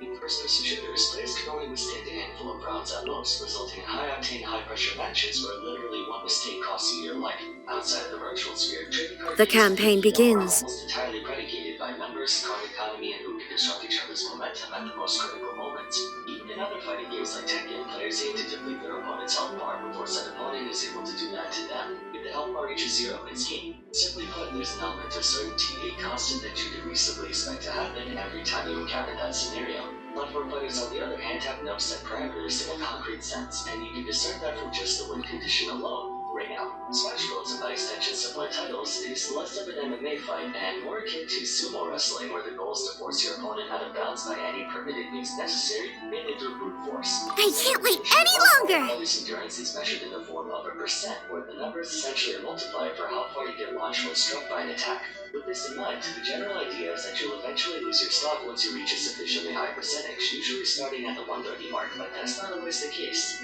There have been many instances where players survived well past 200%, and just as many where players are knocked out below 50. In extremely rare cases, You want me on your team? and the latter is what I'd like to discuss for this video. Today, we're going to be looking into May knowledge guide you. Some characters' movesets presents more harm than good. Weapon chaos are by no means native to this specific genre. It's a very well-known term used to describe any instance of defeating an opponent with a single attack. But what makes it so much more pronounced in this game is, once again, Smash Bros is almost no element of certainty within its gameplay. For example, if you're in a Pokemon match and the enemy Rayquaza was able to set up 6 Dragon Dances, unless your entire team is packing Ice Shard users for days, you're not going to shut down that behemoth, I don't care who you are. But in normal situations, Rayquaza doesn't have such overwhelming power to one-shot every member on your team, and he has no attacks with the ability to explicitly knock out his target in one hit. No Horn Drill, Fissure, Sheer Cold, Guillotine, etc. He can only one-shot you if his attack power is buffed up to such an extreme level. One of KOs currently exists in the Smash Bros, and as the definition entails any attack with such high base knockback that it will KO an opponent at 0%, the Smash community tends to designate any attack as an OKO in at least 3 of 5 factors. 1. The attack is very difficult to land in most conventional settings, usually due to having very high stun and thus being easy to avoid provided the opponent is able to move. 2. Missing the attack leaves them vulnerable to a heavy punish in return, granting high risk and reward factor. 3. The attack possesses enough kill power to clear the target's stock considerably earlier than most attacks barring edge cases. 4. The character is only able to perform and or land the move once or a limited number of times and will be unable to repeat the action for either the remainder of the stock or for a long period of time. And 5. Successfully landing the attack triggers a special zoom. Let's take a look at some well-known one-hit KOs, the most iconic example being Captain Falcon's infamous Falcon Punch. It is a startup of almost a full second, checking off point number 1. Its incredible force allows it to wipe out middleweights at around 50% from the center of Final Destination, appropriately checking off point number 3. Having roughly the same amount of head lag as it does startup on top of being minus 28 on shield at lowest, leaves Falcon open to virtually any move in the game, checking off point number 2. Finally, Smash ultimately triggers a special zoom when connected. Thus it meets 4 out of 5 of the aforementioned criteria. Another big one that's arguably more infamous than Falcon Punch in the competitive scene would be Jupiter's Rest. Despite having a startup of only 42, making one of the fastest ones out of the entire cast, it's extraordinary. Yeah, why do I not have 4 set emblem for Shangling? The longest self-inflicted helplessness in Smash Bros. History, naturally checking out point 2. She lands the attack though, it has enough base knockback to kill even earlier than Falcon Punch, not as much as in Melee where her target can die at under 20%, but still a force to be reckoned with nonetheless, crossing off point 3, and just like Falcon Punch, special zones. These two may not be the first examples of one-hit KOs that come to mind for many of us though, as both are considered normal parts of the character's movesets, although no Saint Falcon would ever throw a more Falcon Punch in a tournament setting. What essentially we're expecting me to cover would be the one-hit donors, Little Max KO Punch, Cloud's Finishing Touch, and Kazuya's Rage Drive. I'd like to go over all of them conceptually, don't worry. Anyways, in some way, shape, or form, one-hit KOs are by all accounts dangerously risky to use most of the time. Understandably so, if you're able to kill someone under 80% no matter where they are on stage, it wouldn't be fair to give them the same speed and mashability as a champ. Nevertheless, most of them carry a lot of presence within their respective fighters' repertoires, sometimes being the focal point of their gameplay and something their opponents have to watch out for constantly. Those who exemplify this the most are the one-and-doners. Despite my saying at the start of the video that platform fighters have no guarantee on when you lose compared to traditional fighting games, in the context of Ultimate, that tends to be more of a negative than a positive. It's true that there are no shortage of moments where you see players miraculously surviving above 180 or even 200%, but more often than not, for every one instance of that, you have 3 instances where players die at unreasonably low percents, with or without the usage of one-hit KOs. The video title says, are they overrated or unfair? With each new series introducing more and more characters, Smash Bros. Has witnessed a gradual increase in one-hit KOs, more specifically one-hit KOs that can be realistically applied in normal combat. For a very long time, practical use cases for The radiotherapy?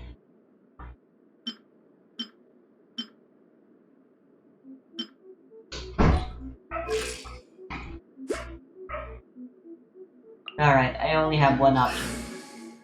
I must farm for more emblem again. God.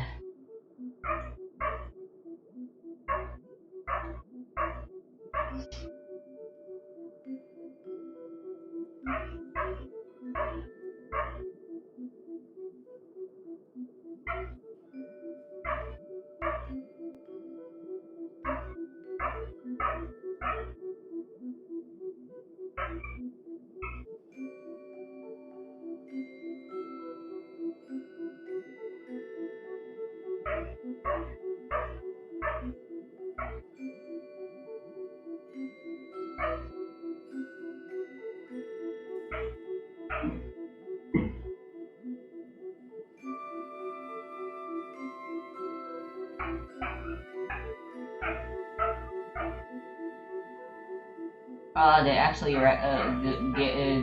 recommend Wanderer's Troop for Yanfei. That's interesting. Yeah, oops, I didn't mean to. Whatever. These attacks are few and far between. If memory serves, Jigglypuff's Rest was probably the only example of a viable winning KO option prior to Smash 4, courtesy of the voice startup as Warriors got the The night is cold. Cold. Mine to command. Out of the frying pan, into the fight! Blaze over. No touching. I'm going in. Huh? Booba, get them! Strike dead. Not now. Evasion is futile. Inferior. Inferior. What the fuck? Next on me, born of ice. Out of the frying pan. Ha! The eye sweeps the land. Oh yeah, I forgot I need Electro. ironically kill you at 0% if you How could I forget that? Even so, they weren't as omnipresent yet. Smash Ultimate is when the notion of 1-hit KOs started to enter scrutiny as no longer a YOLO gimmick and an Also, actual serious threat. Ball is actually pretty Especially fast. among a lot of new releases. And at the 24 new I'm so releases, none of stupid. them has some semblance of one. Izuno's Revenge allows it to transform effectively anything within his moveset into a 1-hit KO. Combat's Flare Blade, which admittedly is just a carbon copy of Royce, still one nonetheless. Violent as Amir, although one could make a strong case for Aaron Bar's forward smash tipper being considered a 1-hit kill in light of the sweet spot ending people's lives at 30. Or perhaps sort of the creator when being used as a spike hitbox, but we're splitting hairs at that point. Fire's Flame Nova could potentially constitute one, Sunrot's Giga Flare is another, and Scintilla if it catches a strong hit. Hero has way too many janky ways to one-shot you that I'm honestly not gonna even bother explaining. Hell yeah. Hell yeah. To be considered 1-hit KOs as they don't really start closing us stocks until around the 90% out, which is where most slash attacks will kill anyway, but they don't fall in line with it. Ever Steven is well on a counter TNT triggering special super heavy extreme good kill power, even though you don't see many Steves killing with it as much as the regular stuff. I wonder if I have any good Wanderer's Troop Similarly to Terry, it's not as I can give. punch as your standard YOLO KO move, but it's a double-digit stock hands are all the same.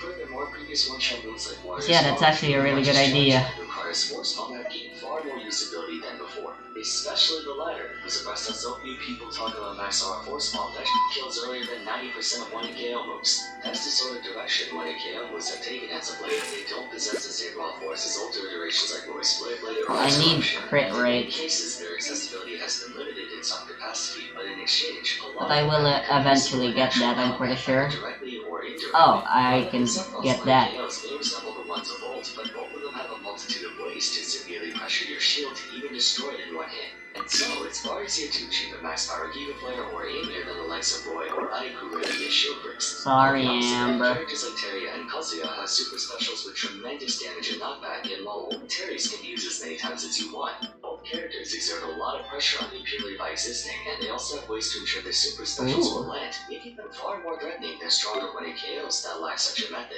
So due to a lot of newer versions requiring certain conditions to be met, typically when they're loop-sync, 1-hit KOs have been discussed in tandem with cutback mechanics like Joker's Arsene, Sephiroth's One Wing, or Terry's Go Button. Controversial mechanic in and of itself for many reasons, and while they present a lot of implications throughout a match, the ones that really make people both afraid and exhausted are the things that actually kill you. What causes money kills to have this negative stigma attached to them may seem like a double Her standard at times. old For shit those of you who've wasn't been really all that in good the already you anyway. your fair share of early stock debts, sometimes as low as 20 to 30% without using any money kills, yet that doesn't influence a player's perception of the neutral and the game state to the same degree, and it's not just a small thing you have to be aware of. For some characters, that 1 KO move has everything to do with their gameplay. Take a look at this little segment on screen between Gluttony and Axiom XL. To many, this may seem funny, almost 30 seconds of Kazuya and Mario pacing back and forth, refusing to engage their opponent. But when you think about it, whoever loses the game with Chicken will be punished for it severely, given that both of them are capable of racking up an insane amount of percent or outright killing off a single neutral trash. Ultimately, Axiom lost patience first and paid the price for it by being thrown into disadvantage for most of the last stock. At the upper echelon of play, you're already taking mad percent if you lose a single neutral interaction, let alone an entire stock off a single bad neutral interaction because of their killer move. Therein lies the restriction for a lot of players. What kept winning KOs balanced in the past was that for all their damage and kill power, they were laughably awful. You only had to worry about them when you got your shield broken or if they were sledding for a Yeet Smash Clip. It was never something to be concerned about in regular play. Now we're facing several characters who do have usable 1 KO moves, and in heavily momentum-centric game like Ultimate, players can have their fate sealed or lose an entire lead if their opponent manages to land even quick. At least when it comes to zero deaths or low percent kills, it's usually a string of reads and callouts by the sender and or a string of mistakes by the recipient that results in such an outcome. But 1 kills can very easily come out of nowhere, like straight up be used in neutral when you go flying off stage. Was it due to your opponent reading your habits and punishing you for recklessly engaging, or did they just randomly throw it out and get lucky? No matter the surrounding context, 1 KO moves are disliked for their ability to artificially inflate a character's pressure amount to where it can make up for the lack of player aptitude. In other words, they're sometimes seen as dishonest moves. This is especially prevalent among the ones that can either be comboed into or are moderately safe enough to be hard to punish. Prior to version 11.0, a lot of players described fighting Mario as having only 2 stocks. Two less stock, all it took was a bit of percent, and then it tilts were falling out there into nice spiral loft to finish off the routine. It's hyper-consistent. The same goes for Cloud. Up-air to finishing touch was so easy to achieve in Smash 4 thanks to how massive of a scoop hitbox Cloud's up-air had. So they nerfed the consistency of that as well by taking out the starting active frame. Yet for some reason, they released DLC characters with easy low percent killing in front of Skull Lore. Pyre's down here in Tough Smash, which technically isn't a one-hit, but it kills just as early, or Terry's Jab Jab Buster Wall, Kazuya's infinite number of setups into Rage Strike, so on and so forth. On the flip side, it's hard to say that the existence of 1 KOs has that much of an impact on a character's performance. I really don't think 4-piece set is worth it for her. I could go Wander and get more elemental mastery with her and get reactions. Granted, they may or may not be as straightforward as memorizing. Because her numbers aren't all that great anyway. They still exist. Equally to argue that someone like Jigglypuff is a badly designed character is a rest when there are countless others with far more privilege than her. Conversely, it would be too big of an exaggeration to say that 1 kills were solely balanced by the fact or I can go for attack percent. There are consistent ones. Is it possible that they're too strong now for how easy they are to achieve? Like everything, context is important. Not all 1 kills are equal in risk to reward. Moreover, for almost all of them, the critical point in their defense is that they don't override a fighter's weaknesses. Terry's Buster Wolf the Power Geyser drastically increases offensive pressure, but they do nothing to mitigate his subpar aerial game and core disadvantage. Incineroar with Revenge is one of the scariest things to deal with, but it doesn't change how slow he is on the ground and in the air. Lucario at Max Aura is powerful enough to one-shot you below 50%, but considering he's one clean hit from death, that won't last for very long. Depending on which angle you look at it from, 1 KOs can be seen as a lazy attempt at making a character stronger than they have any right to be, or they add some extra spice to their gameplay, an X factor if you will. And even the so-called good ones are balanced enough to not skew their performance too much. In my personal opinion, a single move does not make or break a character, nor does it provide such an overwhelming advantage from an objective standpoint. It takes a lot more than one trick up your sleeve to find success, as evident by characters like Pikachu and Sheik, who by all accounts should have their bases at mid, high, and top level, but don't. Need way more privilege than just a single broken move for a character to be broken. You need a lot of broken moves, then get Steve. Anyways, that's gonna be it for today. If you have any thoughts on 1 KOs of your own, feel free to share them in the comments down below. Aside from that, if you enjoyed the video, it would be awesome if you could leave a like and subscribe. Consider following me on Twitter at Forrest, joining the Discord server, and checking out discussion videos if you haven't yet. But for now, thanks so much for watching, and I look forward to seeing you. Alright, I'll need to farm for artifacts soon. Again. But for now, I'll just have to not use Yanfei and Klee for now.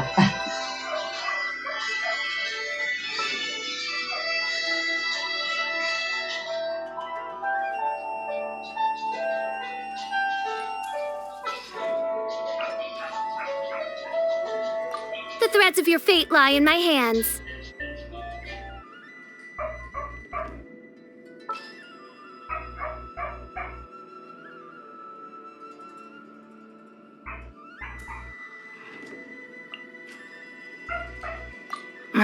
Don't tell me they did it again.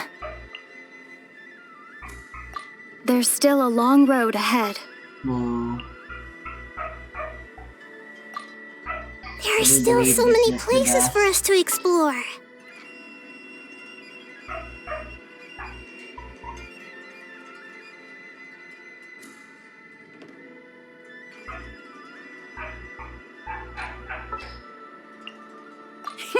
Let's go out and play.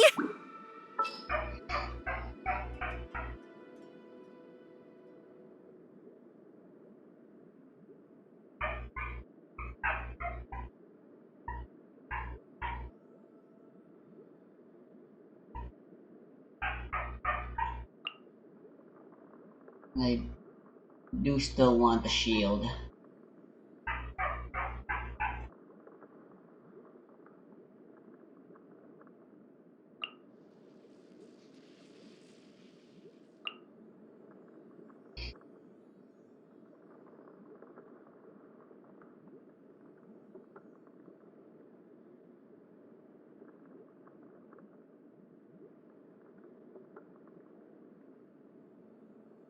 If I'm going for Noelle, I may as well replace Cookie.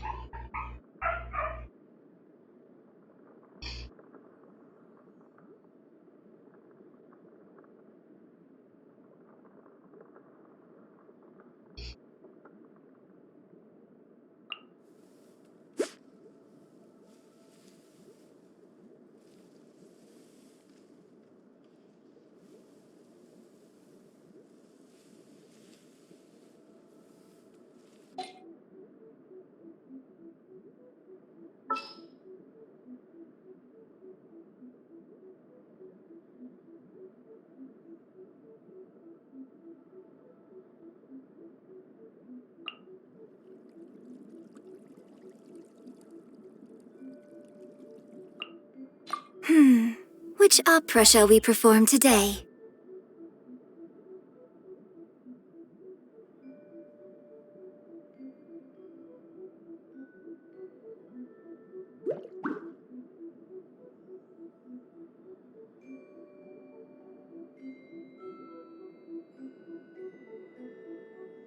Do I really need Dendro though? I could use a dedicated I could use a dedicated shielder instead.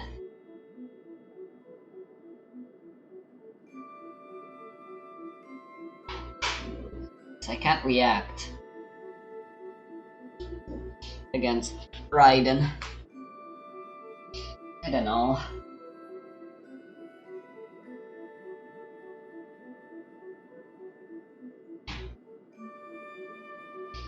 I am gonna end up playing 8 hours, but it's because I'm so freaking...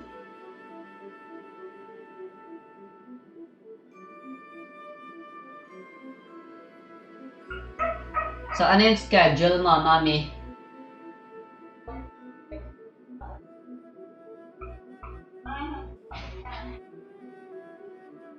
I mean, I can just bring some video games, I guess.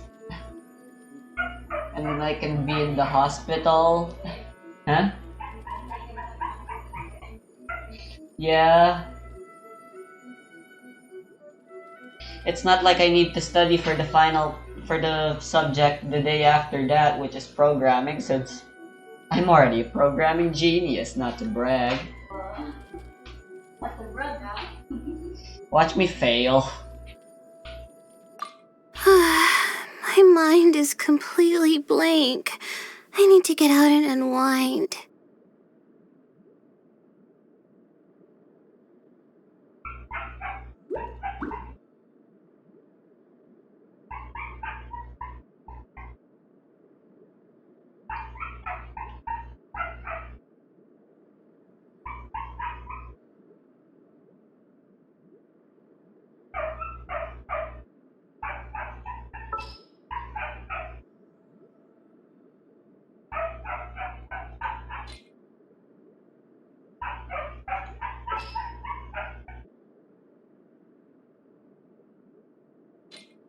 Yeah, I'll try this.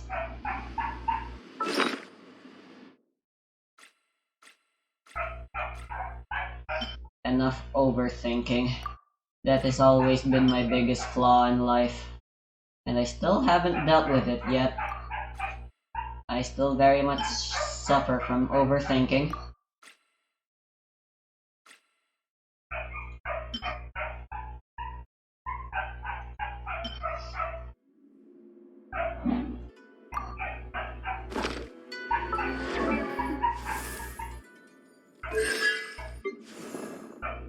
I'm only C3.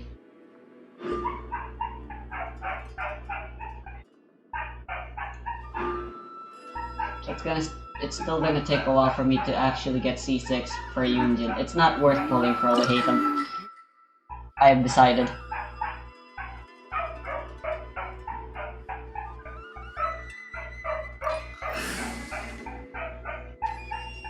Let's go.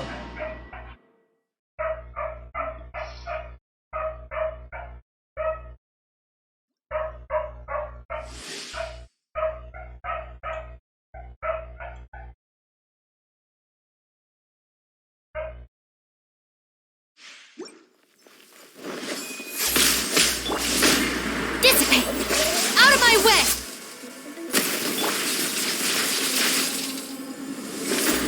Observe!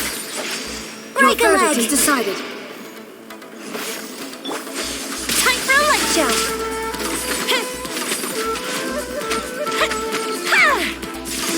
Illusions are but distractions. Stop normal attack. Stop charge attacking. My guiding star! Stand with me! Nope. And leap! Nope. Ah. The night is cold. Stars shine through me. Fleeting shadow. Dissipate. And step. Fire hazard!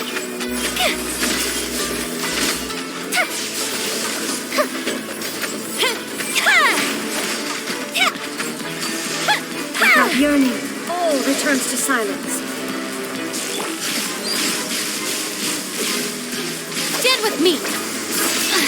Alright, it's my turn. What happened? This body is eternal.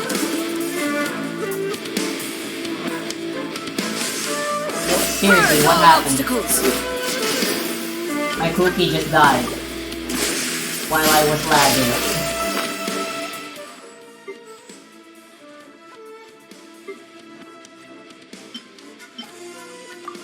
That was fun.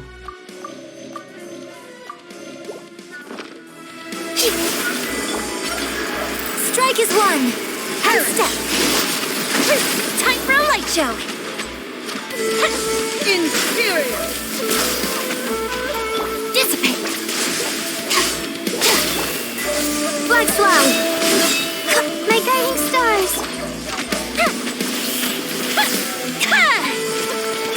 Cold. Mine to command. Witness the final Flex up. calamity. Observe. Dang it, I wasted my Layla burst.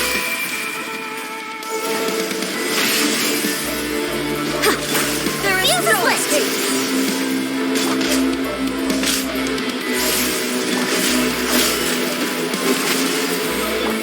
Our bond is Inferior.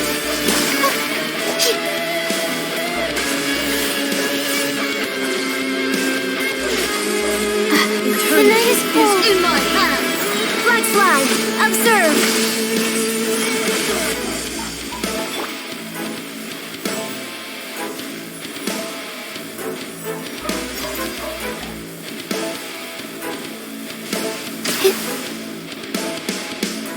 Not now. And step. Stand with me. Yeah, her shield is just too powerful. There's literally no way you can ever. Time for a light show. Goldbishop down! Stars, shine for me. My guiding... Your grand finale. Lightning, terrify! Dissipate. The field is lit. Strike down.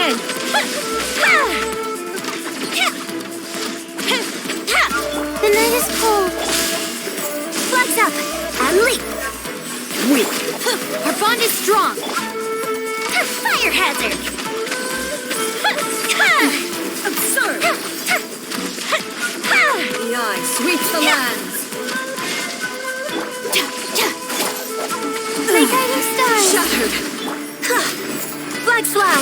And step! Strike is walk! Cold! Learn to Struck dead. Lightning falls on the land of eternity. Flags up! And leap! Dissipate! Pathetic. The fuse is lit!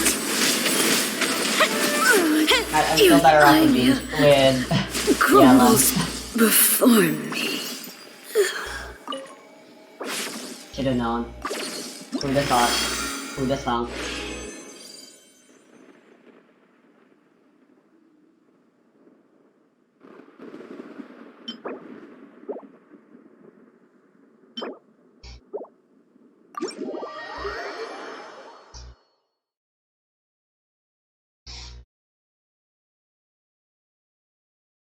Alright, Senora. And then I'll actually do the world bosses off screen and worry about my artifacts. And then I'll record a separate video for the Abyss. Because, whoops. This certainly was a video of all time.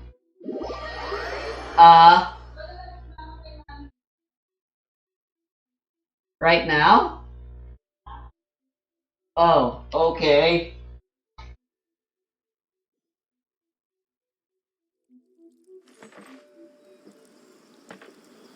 Alright, I'm still doing something as well.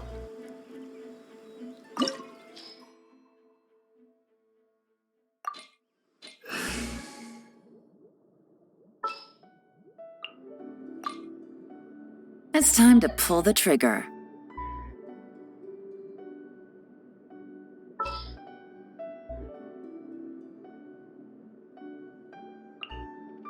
Oh, is it time for me to join you? Well, since I'm so tanky, why can't I just with this kind of team?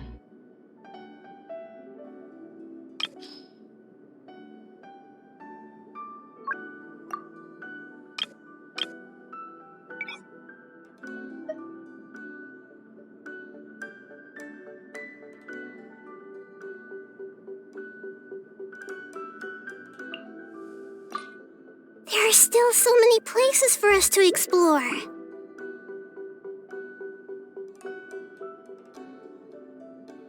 Yes, this is the team.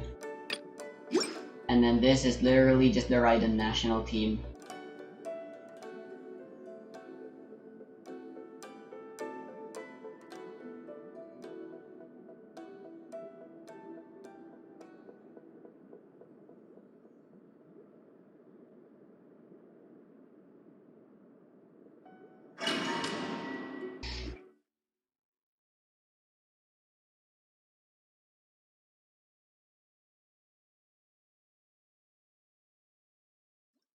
Why yes, this is what I'm gonna be using. You're trembling. Is it the cold or just cowardice? Am I fighting Senora again?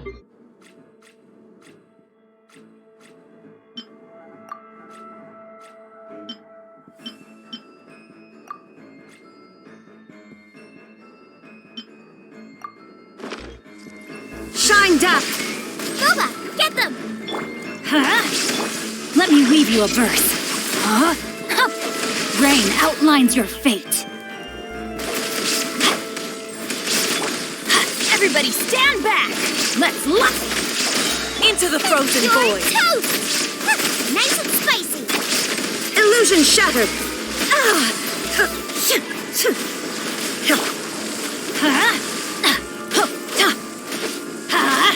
The Tsaritsa's benevolence has no place for transgressors! Out of the frying pan, into the fire!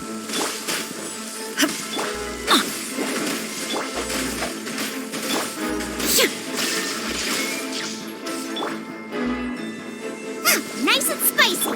Huh? I always bounce back. Just watch me. Huh?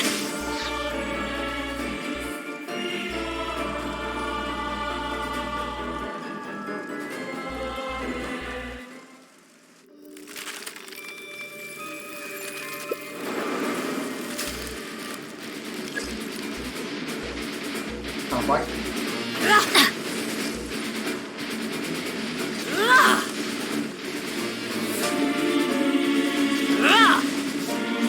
Just teleport. Out of the frying pan, into the fire. There is no escape. Teamwork is dreamwork! Huh? Witness the power of Gugwa! There it is. Why? No, my Fuck sword! you. Huh? Not every wound will heal. Ha! Inazuma shines eternal.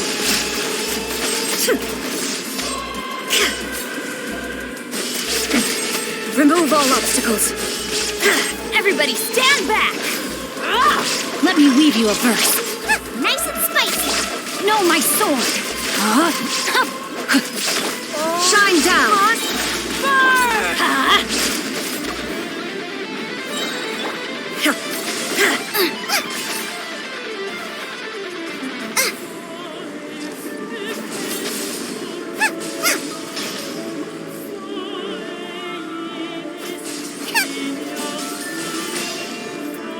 Dang it. Teamwork is Witness the power of Gugwa! God. Who dares? Illusion shattered. Torn to oblivion. I never asked for redemption. Never. Alright, well, gotta go to the hospital.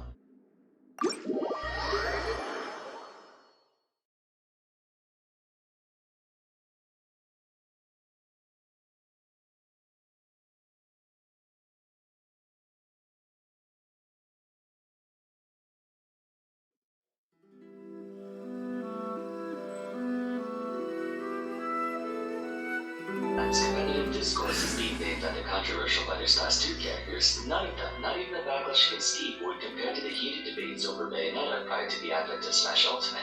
Entire videos were made to document the history surrounding this character, pessimistically so. There was no way you could remember Smash 4 without Bayonetta popping up in some way, shape, or form.